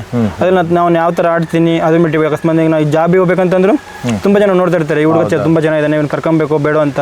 ನಾನು ಇದು ತುಂಬ ಜನ ಆಡ್ಬೇಕಂತ ಹೇಳ್ತೀನಿ. ಹಾಕಿ ಕರ್ನಾಟಕದವರು ಬಹಳ ಸಪೋರ್ಟ್ ಮಾಡಿದ್ದಾರೆ ನಿಮಗೆ. ಹಾಂ ಸರ್, ಅವರು ನೀವು ಗೆದ್ಕೊಂಡು ಬಂದ ನಂತರ ನಿಮ್ಮನ್ನು ಕರೆದು ಸನ್ಮಾನ ಮಾಡಿ ನಿಮಗೊಂದು ಕ್ಯಾಶನ್ನು ಕೂಡ, ನಗದು ಬಹುಮಾನವನ್ನು ಕೂಡ ಕೊಟ್ಟಿದ್ದಾರೆ. ಸೊ ಹಾಕಿ ಕರ್ನಾಟಕದಲ್ಲಿ ನೀವು ಯಾರನ್ನ ಸ್ಮರಿಸ್ತೀರಾ? ಇಡೀ ಸಂಸ್ಥೆನೇ ಸ್ಮರಿಸಬೇಕು. ಎಲ್ಲರೂ ಅಲ್ಲಿ ಎಲ್ಲಕ್ಕಿಂತ ಮುಖ್ಯವಾಗಿ ಅಲ್ಲಿ ಪ್ರಮುಖವಾಗಿ ಎಲ್ಲರೂ ಆಟಗಾರ ಇದ್ದಾರೆ. So how they are supported to you? Good sir. ಮೊದಲು ಅವರು ಏನಂದರೆ ಸ್ಟಾರ್ಟಿಂಗಿಂದ ಈಗ ರಘುನಾಥ್ ಆಗಿರಲಿ, SK ಉತ್ತಪ್ಪ, SP ಸುನೀಲ್, ವಿಕ್ರಮ್ಕಾಂತ್, ವಿನಯ್, ರಾಯಲ್, ಆಬಣ್ ಅವರೆಲ್ಲ ನಮ್ಮ ಸೀನಿಯರ್. ಅವರ ನಮ್ಮ ಹಾಸ್ಟೆಲಲ್ಲಿ ಇದ್ದು ಸುಬ್ಬಯ್ಯ ಸರ್ ಅವರೆಲ್ಲ ಒಂಥರ ನಮಗೆ ಒಂಥರ ಗೈಡ್ ಮಾಡ್ದಂಗೆ. ಅವ್ರಿಗೂ ಸರ್ ನಾನು ಸಾಯಿ ಸ್ಟಾರ್ಟ್ ಮಾಡಿದಾಗ ಅವ್ರು ದಿನ ಬೆಳಗ್ಗೆ ಪ್ರಾಕ್ಟೀಸ್ ಬರ್ತಿದ್ರು, ಈ ಥರ ಹೇಳ್ತಿದ್ರು, ಈ ಥರ ಆಡ್ಬೇಕು ಮಗ, ಈ ಥರ ಆಡಬಾರ್ದು. ಈಗ ಅಕಸ್ಮಾತ್ ನಾವು ತಪ್ಪು ಮಾಡ್ತೀವಿ ಅಂತ ಅವ್ರು ಹೇಳ್ತಿದ್ರು, ಈ ಥರ ಆಡಬಾರ್ದು, ಈ ಥರ ಆಡಬೇಕು ಅಂತ ತುಂಬ ಗೈಡ್ ಮಾಡಿದ್ದಾರೆ. ಈಗ ಮೊನ್ನೆ ಟೂರ್ನಮೆಂಟ್ ಮುಗ್ದಂಗೆ ನಂಗೆಲ್ಲ ಫೋನ್ ಮಾಡಿದ್ರು, ತುಂಬ ಚೆನ್ನಾಗಿ ಆಡಿದೆ, ಎಲ್ಲ ವಿಷಯ ಎಲ್ಲ ಮಾಡಿದ್ರು. ನಂಗೆ ಇದ್ರ ತುಂಬ ಖುಷಿ ಆಗ್ತಾ ಇರುತ್ತೆ. ಈಗ ಒಬ್ಬ ನಾನು ಅವ್ರ ಜೂನಿಯರ್ ನಾನಾಗಿ ಈ ಥರ ಒಂಥರ ವಿಶ್ ಮಾಡ್ತಾ ನಮ್ಗೆ ಒಂಥರ ಖುಷಿ ಆಗ್ತಾ ಇರುತ್ತೆ. ಮತ್ತು ಪುನಃ ಚೆನ್ನಾಗಿ ಆಡಲಿಕ್ಕೆ ಮತ್ತೆ ತುಂಬ ಚೆನ್ನಾಗಿ ಆಡಬೇಕು. ಈಗ ನಾನು ನಮ್ಮ ಜೊತೆ ಅವರೆಲ್ಲ ಇದ್ದಾರೆ ಅಂತಂದರೆ ನಾನು ಅವ್ರ ಥರ ಬರಬೇಕು ಅಂತ ನಂಗೆ ಒಂಥರ ಆಗ್ತಾ ಇರುತ್ತೆ ಸರ್. ಅದು ಮುಗಿದ್ಮೇಲೆ ನಮಗೆ ನಾವು ಫ್ರೈಡೇ ಬಂದ್ವಿ ಇಲ್ಲಿಗೆ. ಫ್ರೈಡೇ ಮುಗಿದ್ಮೇಲೆ ಸಂಡೇ ಕರೆದು ಫಂಕ್ಷನ್ ಎಲ್ಲ ಮಾಡಿದ್ರು, ಅಲ್ಲಿ ಟೂರ್ನಮೆಂಟ್ ಆಗ್ತಾ ಇತ್ತು. ಅದ್ರಲ್ಲಿ ಮುಗಿದ್ಮೇಲೆ ತುಂಬ ಜನ ಫಂಕ್ಷನ್ ಮಾಡಿ ಕ್ಯಾಶ್ ಎಲ್ಲ ಕೊಟ್ಟರು. ತುಂಬ ಖುಷಿ ಆಗ್ತಾ ಇರುತ್ತೆ ಅದನ್ನೆಲ್ಲ. ಈ IPL ಈಗ ಕ್ರಿಕೆಟ್ನಲ್ಲಿ IPLನಲ್ಲಿ ಒಂದು ಟೀಮಿಗೆ ಆಡಿದರೆ ಮಿನಿಮಮ್ ಇಂತಿಷ್ಟು ಅಥವಾ ಮ್ಯಾಕ್ಸಿಮಮ್ ದಟ್ ಮಚ್ ಅದು ಆಪ್ಷನಲ್ಲಿ ಇರ್ತದೆ. ಹಾಕಿ ಇಂಡಿಯಾ ಲೀಗಲ್ಲಿ ಅದು ಗೊತ್ತಿದೆ. ನಿಮ್ಮನ್ನ ಯಾವ ಥರದಲ್ಲಿ ಯಾವ ಗ್ರೇಡಲ್ಲಿ ತೆಗೆದುಕೊಳ್ತಾರೆ ಅವರು? ಸರ್ ನನ್ನ ಗ್ರೇಡ್ ನಾನು ಹಾಕಿದ್ದು 2 ಲಕ್ಷಕ್ಕೆ ಹಾಕಿದ್ದೆ. ನಾನು ಅವ್ರು 2 ಲಕ್ಷಕ್ಕೆ ತಗೊಂಡೆ. ನನಗೆ ಒಬ್ಬ ನಾನು ಜೂನಿಯರ್ ಆಗಿ ಇವಾಗ ನಾನು ಸಣ್ಣ ಮಟ್ಟದಲ್ಲಿ ಹಾಕಿದ್ದು. ತುಂಬ ಖುಷಿ ಆಗ್ತದೆ ನನಗೆ. ಅಷ್ಟು ನನಗೆ ಸರ್ ನಾನು ದುಡ್ಡಿಂದ ಹೇಳಲ್ಲ, ನಂಗೆ ಚಾನ್ಸ್ ಸಿಗ್ತದೆ, ತುಂಬ ಖುಷಿ ಆಗ್ತದೆ. ಅಲ್ಲಿ ಅವ್ರ ಜೊತೆ ನಂಗೆ ಅಲ್ಲಿ ಚಾನ್ಸ್ ಸಿಗ್ತದೆ. ಅಲ್ಲಿಂದ ಬೇರೆ ಬೇರೆ ಕಂಟ್ರಿಯಿಂದೆಲ್ಲ ಪ್ಲೇಯರ್ಸ್ ಬರ್ತಾರೆ. ಈಗ ನಾನು ಅವ್ರು ನೋಡಿ ತುಂಬ ಇರುತ್ತೆ. ಈಗ ಒಬ್ಬ ಜೂನಿಯರ್ ಪ್ಲೇಯರ್ ಆಗಿ ಒಬ್ಬ ಸೀನಿಯರ್ ಯಾವ ಥರ ಆಡ್ತೇನೆ, ಅವ್ನು ಯಾವ ಥರ ಗೈಡ್ ಮಾಡ್ತೇನೆ, ನಾನು ಅವ್ನು ಫಾಲೋ ಮಾಡೋದು ನಂಗೆ ತುಂಬ ಖುಷಿ ಆಗುತ್ತೆ. ಅದಕ್ಕೋಸ್ಕರ ನಾನು ಆಡ್ಬೇಕಂತ ಹೇಳ್ತೀನಿ ಅಷ್ಟೇ. Very good. ಇವಾಗ ಸುನಿಲ್, ನೀವು ಇಲ್ಲಿಗೆ ಯಾವತ್ತು ಬಂದರೆ? ಸರ್ ನಿನ್ನೆ ಬಂದ್ರಿ. ನಾನು ಕೆಲವು ಕಡೆ ನೋಡಿದೆ, ಕೆಲವು ರಾಜ್ಯಗಳಲ್ಲಿ ಅತ್ಯಂತ ವೈಭವದಿಂದ ಸ್ವಾಗತ ಮಾಡಿಕೊಂಡ್ರು ಆಟಗಾರರನ್ನ ಬೇರೆ ಬೇರೆ ರಾಜ್ಯಗಳಲ್ಲಿ. ಸೊ ನಿಮ್ಮನ್ನು ಯಾವ ಥರ ಸ್ವಾಗತ ಮಾಡಿಕೊಂಡ್ರು? ಇಲ್ಲ ಸರ್, ನಾನು ಅಣ್ಣಂಗೆ ಬೆಳಗ್ಗೆ ಫೋನ್ ಮಾಡಿದೆ, ಒಂದು ಬೈಕಲ್ಲಿ ಬಂದು ಕರ್ಕೊಂಡು ಬಂದೆ ಸರ್. ಅಷ್ಟು ವೆರಿ ಸಿಂಪಲ್. ಯಾರು ನಿಮ್ಗೆ ಯಾರು ಒಂದು ಇಲ್ಲಿಂದ ಯಾರು ನಮ್ಮ ಸೊರಬ ತಾಲೂಕಾಗಲಿ, ಶಿವಮೊಗ್ಗ ಜಿಲ್ಲೆಯಿಂದ ಆಗಲಿ, ನಮ್ಮ ಆನೋಟಿಂದ ಆಗಲಿ, ಈಗ ನಾನು ಮನೆಗೆ ಬಂದಿಂದ ಯಾರು ಫೋನ್ ಮಾಡಿಲ್ಲ, ನಮ್ಗೆ ಯಾರು ಈ ಥರ ಟ್ರೀಟ್ ಮಾಡಿಲ್ಲ ಸರ್. ಒಂದು ವಿಶ್ ಮಾಡಿದಾಗಲಿ ನೀವು ನಮ್ಮ ಶಿವಮೊಗ್ಗದಿಂದ ಯಾರು ವಿಶ್ ಮಾಡಿಲ್ಲ. ನೀವೀಗ ಇಂಟರ್ನ್ಯಾಷನಲ್ ಪ್ಲೇಯರು, ನೀವೀಗ ಲೋಕಲ್ ನೆಟ್ವರ್ಕ್ ಸಿಗೋದಿಲ್ಲ ಅಂತಲ್ಲ. ಬಟ್ ಏನಂತ ಹೇಳಿದ್ರೆ ಬಹಳ ಬೇಜಾರದ ವಿಷಯ. ಯಾಕಂತ ಹೇಳಿದ್ರೆ ನಾನು ಬೇರೆ ರಾಜ್ಯಗಳ ಆಟಗಾರನ ಯಾವ ತರ ಸ್ವಾಗತ ಮಾಡಿಕೊಂಡ್ರು, ಇವೆಲ್ಲ ಮಾಡಿದ್ರೇನೆ ಮತ್ತೊಬ್ಬ ಹಾಕಿಗೆ ಬರ್ತಾನೆ, ಬಿಟ್ರೆ ಇಲ್ಲ ಅಂತ ಹೇಳಿದ್ರೆ ಪಾಪ ಅವನು ವರ್ಲ್ಡ್ ಕಪ್ ಅಲ್ಲಿ ಮೆಡಲ್ ಗೆದ್ದೆ ಹೇಗಾಯ್ತು, ಇನ್ನು ನಾವು ಹೋಗಿ ಏನಾಗ್ತದೆ, ಈ ಥರದಲ್ಲಿ ನೆಗೆಟಿವ್ ಚಿಂತನೆಗಳು ಬರುವಂಥ ಸಾಧ್ಯತೆಗಳಿರ್ತವೆ. ಸೊ ಈ ಒಬ್ಬ ಇಂಟರ್ನ್ಯಾಷನಲ್ ಪ್ಲೇಯರ್ ಆಗಿ, ಒಬ್ಬ ಮೆಡಲ್ ವಿನ್ನರ್ ಆಗಿ ಈ ರಾಜ್ಯದ ಯುವ ಆಟಗಾರರಿಗೆ ನೀವೇನು ಹೇಳ ಬಯಸ್ತೀರಿ? ಸರ್ ನನ್ನಿಂದ ಏನಂದರೆ ಹಾಸ್ಟೆಲ್ ಇದೆ, ಏನಂದರೆ ಇವಾಗ ಶಿವಮೊಗ್ಗದಲ್ಲಿ ಹಾಸ್ಟೆಲ್ ಇದೆ. ಹೌದೌದು, ಶಿವಮೊಗ್ಗದಲ್ಲಿ ಹಾಸ್ಟೆಲ್ 5th ಸ್ಟಾರ್ಟ್ ಆಗುತ್ತೆ, 5th ಇವಾಗ 10th ಇದೆ. ಅದು ಮುಗಿದ್ಮೇಲೆ ಕೊಡಗು ಹಾಸ್ಟೆಲ್ ಇದೆ. ಕೊಡಗು ಬೇಡ ಅಂತಂದರೆ ಬೆಂಗಳೂರು ಮೇನ್ ಹಾಸ್ಟೆಲ್ ಬೆಂಗಳೂರಲ್ಲಿ ಇರೋದು. ಹೌದು, ಅಲ್ಲಿ ಹೋಗಿ ಟ್ರೈನಿಂಗ್ ಮಾಡಿದ್ರೆ ಅಲ್ಲಿ ತುಂಬ ತುಂಬ ಇರುತ್ತೆ. ಈಗ ನಾನೊಬ್ಬ ಪ್ಲೇಯರ್ ಆಗಿ ಈಗ ನಾನಾಗೆ ಹೋಗ್ತೀನಿ ಹಿಂಗೆ ಆಡ್ತೀನಿ ಅಂತ ಆಗಲ್ಲ ಸರ್. ನಾವು ನೋಡಿ ಕಲಿ ತುಂಬ ಇದೆ. ನಾನು ಪ್ರತಿಯೊಂದು ಮ್ಯಾಚ್ ಹೋಗಿ ನಾನು ಸ್ವಲ್ಪ ಮೇಲ್ಗಡೆ, ನಮ್ಮದು ಹಾಸ್ಟೆಲ್ ಮೇಲ್ಗಡೆ ಪ್ರತಿಯೊಂದು ಮ್ಯಾಚ್ ಹೋಗಿ ಗೈಡ್ ಮಾಡ್ತಾ ಇದ್ದೆ, ಯಾವ ಥರ ಆಡ್ತಾರೆ, ಈಗ ನನ್ನಿಂದ ನಾನು ಯಾವ ಥರ ಆಡ್ಬೋದು, ಈಗ ಅಕಸ್ಮಾತ್ ಈಗ ನನ್ನಿಂದ ಮಿಸ್ಟೇಕ್ ಆಗ್ತಿದೆ ನಾನು ಅದನ್ನ ಯಾವ ಥರ ಸರಿ ಮಾಡ್ಬೋದು ಅಂತ ಹೇಳ್ತೀನಿ. ಮಾಡಿಕೊಂಡು ತುಂಬ ಜನ ನೋಡ್ತಾ ಇದ್ದೆ, ನೋಡ್ಕೊಂಡು ಕಲಿತೀವಿ ತುಂಬ ಜನ. ಅದೇ ಸರ್, ಈಗ ಹಾಸ್ಟೆಲಿಗೆ ಹೋದರೆ ಕೋಚಸ್ ಇರ್ತಾರೆ, ಕೋಚಸ್ ಇದ್ದಾರೆ, ಅವ್ರ ತಳಗಡೆ ನಾವು ಯಾವ ಥರ ಕೆಲಸ ಮಾಡ್ತೀವಿ ಆ ಥರ ಮತ್ತೆ ಖುಷಿ ಆಗುತ್ತೆ. ಅವ್ರಿಗೆ ಹಾಸ್ಟೆಲ್ ಇದೆ, ಜಾಯಿನ್ ಆಗಿ ಅಂತ ಹೇಳಿ ಖುಷಿ ಪಡ್ತೀನಿ ಸರ್ ನಾನು. ಓಕೆ, ಈ ಮೆಡಲನ್ನು ಯಾರಿಗೆಲ್ಲ ಡೆಡಿಕೇಟ್ ಮಾಡ್ತೀರಾ? ಇದು ನಿಮ್ಮ ಮೆಡಲು, ಆದರೆ ಯಾರಿಗಾದರೂ ಡೆಡಿಕೇಟ್ ಮಾಡ್ತೀರಾ? ಇದು ಫಸ್ಟ್ ಆಫ್ ಆಲ್ ನಮ್ಮ ಅಪ್ಪ ಅಮ್ಮಂಗೆ, ಅಣ್ಣಂಗೆ. ವೆರಿ ಗುಡ್, ಅದಾದಮೇಲೆ ನಮ್ಮ ಕೋಚಸ್ಸಿಗೆ, ಇಡೀ ನಿಮ್ಗೆ ಯಾರೆಲ್ಲ ಹೆಲ್ಪ್ ಮಾಡಿದರೆ ನನ್ನ ಫ್ರೆಂಡ್ಗಳಿಗೆ ಡೆಡಿಕೇಟ್ ಮಾಡ್ತೀನಿ ಸರ್ ನಾನು. ಥ್ಯಾಂಕ್ ಯು ಸುನಿಲ್, ನಮ್ಮೊಂದಿಗೆ ನಿಮ್ಮ ಅಮೂಲ್ಯವಾದ ಸಮಯವನ್ನು, ಅನುಭವವನ್ನು ಹಂಚಿಕೊಂಡಿದ್ದೀರಿ. ನೀವು ಒಳ್ಳೆಯದಾಗಲಿ. ಅಂತಾರಾಷ್ಟ್ರೀಯ ಮಟ್ಟದಲ್ಲಿ ಮತ್ತಷ್ಟು ನಿಮ್ಮ ಕಂಚು ಹೋಗಿ, ಬೆಳ್ಳಿ ಹೋಗಿ, ಚಿನ್ನ ಆಗಲಿ ಅಂತ ನಾನು ಹಾರೈಸ್ತೀನಿ. Thank you sir. Thank you. ಸ್ನೇಹಿತರೆ, ನಮ್ಮೊಂದಿಗೆ ಸುನೀಲ್ ಅವರ ಸಂಬಂಧಿಕರು ಆದಂಥ ಪರಶುರಾಮ್ ಅವರಿದ್ದಾರೆ. ಅವರನ್ನು ಚಿಕ್ಕಂದಿನಿಂದ ನೋಡಿ ಅರಿತವರು. ಅವರು ಸುನೀಲ್ ಬಗ್ಗೆ ಒಂದೆರಡು ಮಾತಾಡ್ತಿದ್ದಾರೆ. ಸರ್, ಸುನೀಲ್ ಬಗ್ಗೆ ಏನು ಹೇಳ್ತೀರಿ? ಅಂತಾರಾಷ್ಟ್ರೀಯ ಮಟ್ಟದಲ್ಲಿ ಹಾಕಿಯಲ್ಲಿ ಪದಕವನ್ನು ಗೆದ್ದಿದ್ದಾರೆ, ಭಾರತ ತಂಡವನ್ನು ಪ್ರತಿನಿಧಿಸಿದ್ದಾರೆ, ಅತ್ಯಂತ ಪುಟ್ಟ ಊರಿನಿಂದ ಬಂದು ಈ ಊರಿಗೆ ಕೀರ್ತಿ ತಂದಿದ್ದಾರೆ ಅಂತ. ಭಾಳ ಖುಷಿ ಆಗುತ್ತೆ ಸರ್. ಯಾಕಂದರೆ ಭಾಳ ಬಡತನದಲ್ಲಿ ಅವ್ರು ಭಾಳ ಕಷ್ಟಪಟ್ಟರು ಸರ್. ಅವ್ರು ಇರೋಕ್ಕೂ ಮನೆ ಇರಲಿಲ್ಲ ಅಂತ ಒಂದು ಗುಡ್ತಲಲ್ಲಿದ್ದು, ಸ್ಟಾರ್ಟಿಂಗಲ್ಲೇ ಬೇರೆ ಒಂದು ಮನೆಯಲ್ಲಿದ್ದು ಇಲ್ಲಿ ಬಂದು ಒಂದು ಸೆಟ್ ಮಾಡ್ಕೊಂಡು ಇವತ್ತು ಈ ಮಟ್ಟಕ್ಕೆ ಬೆಳೀತಾ ಇದ್ದಾನೆ, ನಮ್ಗೆ ಭಾಳ ಖುಷಿ ಆಯ್ತು ಸರ್. ಸರ್, ಅವನನ್ನು ಚಿಕ್ಕಂದಿನಿಂದ ನೀವು ನೋಡಿ? ಹೌದು ಸರ್, ನೋಡಿದ್ದೀವಿ. ಹೇಗೆ ಸರ್? ಭಾಳ ಮುಗ್ಧ ಸರ್ ಅವನು. ಇವಾಗಲೂ ಅದೇ ಇದೆ, ಮುಂದೆ ಹಿಂಗೆ ಇರಲಿ, ದೇವ್ರು ಇನ್ನೂ ಭಾಳ ಎತ್ತರಕ್ಕೆ ಕೊಯ್ಲಿ ಅನ್ನೋದು ನಮ್ಮ ಆಸೆ ಸರ್. Thank you sir. ಖಂಡಿತ ಸರ್. ನಮಸ್ತೆ ಸ್ನೇಹಿತರೆ, ನಮ್ಮೊಂದಿಗೆ ಸುನೀಲ್ ಅವರ ತಾತ ನಾಗಪ್ಪ ಅವರಿದ್ದಾರೆ, ಇಲ್ಲಿಯ ಸ್ಥಳೀಯ ಕೃಷಿಕರು. ಅವರು ಸುನೀಲ್ ಅವರನ್ನು ಅತ್ಯಂತ ಚಿಕ್ಕಂದಿನಿಂದ ಬಲ್ಲವರು. ನಾಗಪ್ಪ ಸರ್ ನಮಸ್ತೆ. ನಮಸ್ತೆ. ಸರ್, ಸುನೀಲ್ ಯಾವ ಸಾಧನೆ ಮಾಡಿದ್ದಾರೆ ಅಂತ ಗೊತ್ತಾ ನಿಮಗೆ? ಯಾವುದರಲ್ಲಿ? ಹಾಕಿಯಲ್ಲಿ ಸಾಧನೆ ಮಾಡಿದ್ದಾರೆ. ಸೊ ಅವ್ರ ಬಗ್ಗೆ ನೀವೇನು ಹೇಳ್ತೀರಿ? ಚಿಕ್ಕ ಮಗುವಿನಿಂದ ನೀವು ನೋಡಿದ್ದೀರಿ ಅವರನ್ನು, ಅವ್ರ ಬಗ್ಗೆ ನೀವೇನು ಹೇಳ್ತೀರಿ? ಸುನಿಲ್ ಒಂದು ಬಡ ಕುಟುಂಬದಾಗ ಹುಟ್ಟಿದ ಮನುಷ್ಯನ್ರಿ, ಮಗು. ಅವನು ಸ್ಟಾರ್ಟಿಂಗ್ ಅಂದ್ರೆ ನಮ್ಮ ಶಾಲೆ, ಕನ್ನಡ ಶಾಲೆ ಒಳಗೆ ಹೋಗ್ತಿದ್ದ, ಹಳ್ಳಿ ಒಳಗೆ. ಅಲ್ಲಿಂದ ಅಲ್ಲಿ ಶಾಲೆ ಹೆಡ್ ಮೇಡಮರು ಸ್ಪೋರ್ಟ್ಸ್ನೊಳಗೆ ಇಲ್ಲೊಂದು ಸ್ವಲ್ಪ ತಾಲೂಕು ಮಟ್ಟದಾಗ, ಜಿಲ್ಲಾ ಮಟ್ಟದಾಗ ಬಂದ ನಂತರ ಅವನ್ನ ಶಿವಮೊಗ್ಗ ಕ್ರೀಡಾಂಗಣ ಶಾಲೆಗೆ ಸೇರಿಸ್ಬೇಕು ಅಂತ ಅವ್ರ ತಂದೆ ತಾಯಿಗೆ ಹೇಳಿದರು. ಅವರು ಮನ್ಸು ಮಾಡಲಿಲ್ಲರಿ. ಕೊನೆಗೆ ನಮ್ಮ ಹತ್ರ ಹೇಳಿದರು ಹೆಡ್ ಮೇಡಮ್ರು. ನಾವು ಅವರಿಗೆ ಸಹಕಾರ ಕೊಟ್ಟು ನಮ್ಮ ಮಗನಿಗೆ ಹೇಳಿದ್ವಿ ಕಳಿಸಿ ಬರೋಣ ಅಂತಂದು ಹೋಗಿ ಅಡ್ಮಿಷನ್ ಮಾಡಿಸಿ ಬಂದಿರು ನಾವು. ಅಲ್ಲಿಂದ ಅವನ ಸಾಧನೆ ಏನೈತಿ ಮಾಡ್ತಾ ಮುಂದುವರ್ಕೊಂತ ಮೆಟ್ಲು ಏರ್ಕೊಂಡು ಬಂದ. ಈಗ ನ್ಯಾಷನಲ್ ಲೆವೆಲ್ನಾಗ, ಇಂಟರ್ನ್ಯಾಷನಲ್ ಲೆವೆಲ್, ಈಗ ವರ್ಲ್ಡ್ ಕಪ್ ಜೂನಿಯರ್ ಆಡಿದ್ದಾರೆ, ಇಂಟರ್ನ್ಯಾಷನಲ್ ಆಡಿ. ಸೊ ಈಗ ಮನೆಯವರಿಗೆಲ್ಲ ಖುಷಿಯಾಗಿದೆ. ಅವತ್ತು ಬೇಡ ಅಂತ ಹೇಳಿದವರೆಲ್ಲ ಇವತ್ತು ಇದು ಮಾಡ್ತಾ ಇದ್ದಾರೆ, ಖುಷಿಯಾಗಿದ್ದಾರೆ. ಆಮೇಲೆ ಅವ್ರಿಗೆ ಅಷ್ಟೇ ಅಲ್ರಿ, ನನಗೂ ಅಜ್ಜನಿಗೂ ಖುಷಿನೇ. ನೀವು ಅವತ್ತು ಅವರಿಗೆಲ್ಲ ಸಮಾಧಾನ ಮಾಡಿ, ಇಲ್ಲ ಅವನು ಆಡ್ಲಿ ಬಿಡಿ ಅಂತ ಅವತ್ತು ಸಮಾಧಾನ ಮಾಡಿ ಇವರನ್ನ ಕಳಿಸಿ ಕೊಟ್ಟಿದ್ದಕ್ಕೆ ಇವತ್ತು ಖುಷಿ ಆಗ್ತದೆ, ಎಲ್ಲರಿಗೂ ಖುಷಿ ಆಗ್ತದೆ. ಎಲ್ಲರಿಗೂ ಖುಷಿ. ಇನ್ನೂ ಅಂದ್ರೆ ನಮ್ಮ ಶಾಲೆ ಅವ್ರ ಹೆಡ್ ಮೇಡಮ್ ಏನಿದ್ರಲ್ರಿ, ಅವ್ರಿಗೆ ಆ ಸಾಧನೆ ಬರ್ಬೇಕ್ರಿ. ಯಾಕಂದ್ರೆ ಮೊದಲನೇ ಮೆಟ್ಲು ತೋರ್ಸಿದಾರ ಅವರು, ಎರಡನೇದವ್ರು ನಾವು, ಅಲ್ಲಿಂದ ಮೂರನೇದ್ದು ಅವನಿಂದ ಶ್ರಮ. ಈಗ ನಮ್ಮ ತಾಲೂಕಿಗೆ ಅಷ್ಟ ಅಲ್ರಿ, ನಮ್ಮ ಮನೆಗೆ ಅಷ್ಟ ಅಲ್ಲ, ನಮ್ಮ ದೇಶಕ್ಕೂ ನಮ್ಮ ಕರ್ನಾಟಕ ರಾಜ್ಯಕ್ಕೂ ಅವನು ಮಾದರಿಯಾಗಿ. ಅಡ್ಡಿಲ್ಲ ಸರ್, ಥ್ಯಾಂಕ್ ಯು. ನಮಸ್ತೆ.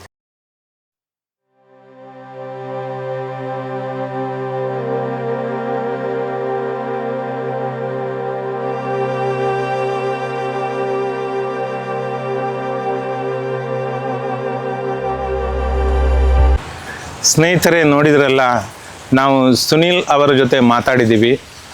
ಅವರ ಬದುಕಿನ ಹಾದಿ ಹೇಗಿತ್ತು, ನಮ್ಮ ಸರ್ಕಾರಗಳು, ನಮ್ಮ ಜನಪ್ರತಿನಿಧಿಗಳು ಯಾವ ರೀತಿಯಲ್ಲಿ ಅವರನ್ನು ನೋಡಿಕೊಳ್ತಾ ಇದ್ದಾರೆ, ಬೇರೆ ರಾಜ್ಯಗಳಲ್ಲಿ ಕ್ರೀಡಾಪಟುಗಳು ಪದಕ ಗೆದ್ದು ತಾಯ್ನಾಡಿಗೆ ಬಂದಾಗ ಯಾವ ರೀತಿಯಲ್ಲಿ ನೋಡಿಕೊಳ್ತಾರೆ, ನಮ್ಮಲ್ಲಿ ಯಾವ ರೀತಿ ನೋಡಿಕೊಳ್ತೀವಿ, ಬೇರೆ ಕ್ರೀಡೆಗಳಾಗಿದ್ದರೆ, ಕ್ರಿಕೆಟ್ ಆಗಿದ್ದರೆ ಅಥವಾ ಇನ್ಯಾವುದೋ ಆಗಿದ್ದರೆ ನಾವು ಯಾವ ರೀತಿ ಇಂಪಾರ್ಟೆನ್ಸ್ ಕೊಡ್ತಾ ಇದ್ದೀವಿ ಎಂಬುದನ್ನೆಲ್ಲ ನೋಡಿದ್ದೀವಿ. ಒಬ್ಬ ಹಳ್ಳಿಯಲ್ಲಿ ಬೆಳೆದಂಥ ಪ್ರತಿಭೆ ಒಂದು ಅಂತಾರಾಷ್ಟ್ರೀಯ ಮಟ್ಟದಲ್ಲಿ ಯಾವ ರೀತಿಯಲ್ಲಿ ಮಿಂಚಬಹುದು, ಕೇವಲ ಕ್ರಿಕೆಟನ್ನೇ ನಂಬಿಕೊಂಡು ದಿನವಿಡೀ ಅದರ ಹಿಂದೆ ಅಲೆಯುತ್ತಿರುವಂಥ ಕ್ರೀಡಾಸಕ್ತರು ಹಾಗೂ ಹೆತ್ತವರು ಈ ವಿಡಿಯೋವನ್ನು ನೋಡಬೇಕು. ಕ್ರೀಡೆಯಲ್ಲಿ, ಬೇರೆ ಕ್ರೀಡೆಯಲ್ಲಿಯೂ ಕೂಡ ಅವಕಾಶಗಳಿರ್ತವೆ, ಬದುಕನ್ನು ಕಟ್ಟಿಕೊಳ್ಳಲಿಕ್ಕೆ ಸಾಧ್ಯವಿರ್ತದೆ. ನೋಡಿ, ಸುನೀಲ್ ಅವರ ಸಾಧನೆಗೆ ಇಂಡಿಯನ್ ಆರ್ಮಿ, ಇಂಡಿಯನ್ ನೇವಿ ಹಾಗೂ ಏರ್ಫೋರ್ಸ್ನಂಥ ಸರ್ಕಾರಿ ಸ್ವಾಮ್ಯದ ಸಂಸ್ಥೆಗಳು ಅವರನ್ನು ಸ್ವಾಗತಿಸ್ತೇವೆ. ಒಳ್ಳೆಯದಾಗಲಿ ಸುನೀಲ್. ಮುಂದಿನ ದಿನಗಳಲ್ಲಿ ನೀವು ಅಂತಾರಾಷ್ಟ್ರೀಯ ಮಟ್ಟದಲ್ಲಿ ಹೆಚ್ಚಿನ ಕೀರ್ತಿಯನ್ನು ಭಾರತಕ್ಕೆ ತನ್ನಿ ಎಂದು ಹಾರೈಸುತ್ತಾ ನಮಸ್ಕಾರ. ದಯವಿಟ್ಟು ನಮ್ಮ ಚಾನಲ್ಗೆ ಸಬ್ಸ್ಕ್ರೈಬ್ ಆಗಿ ಪ್ರೋತ್ಸಾಹ ಮಾಡಿ. ಧನ್ಯವಾದಗಳು.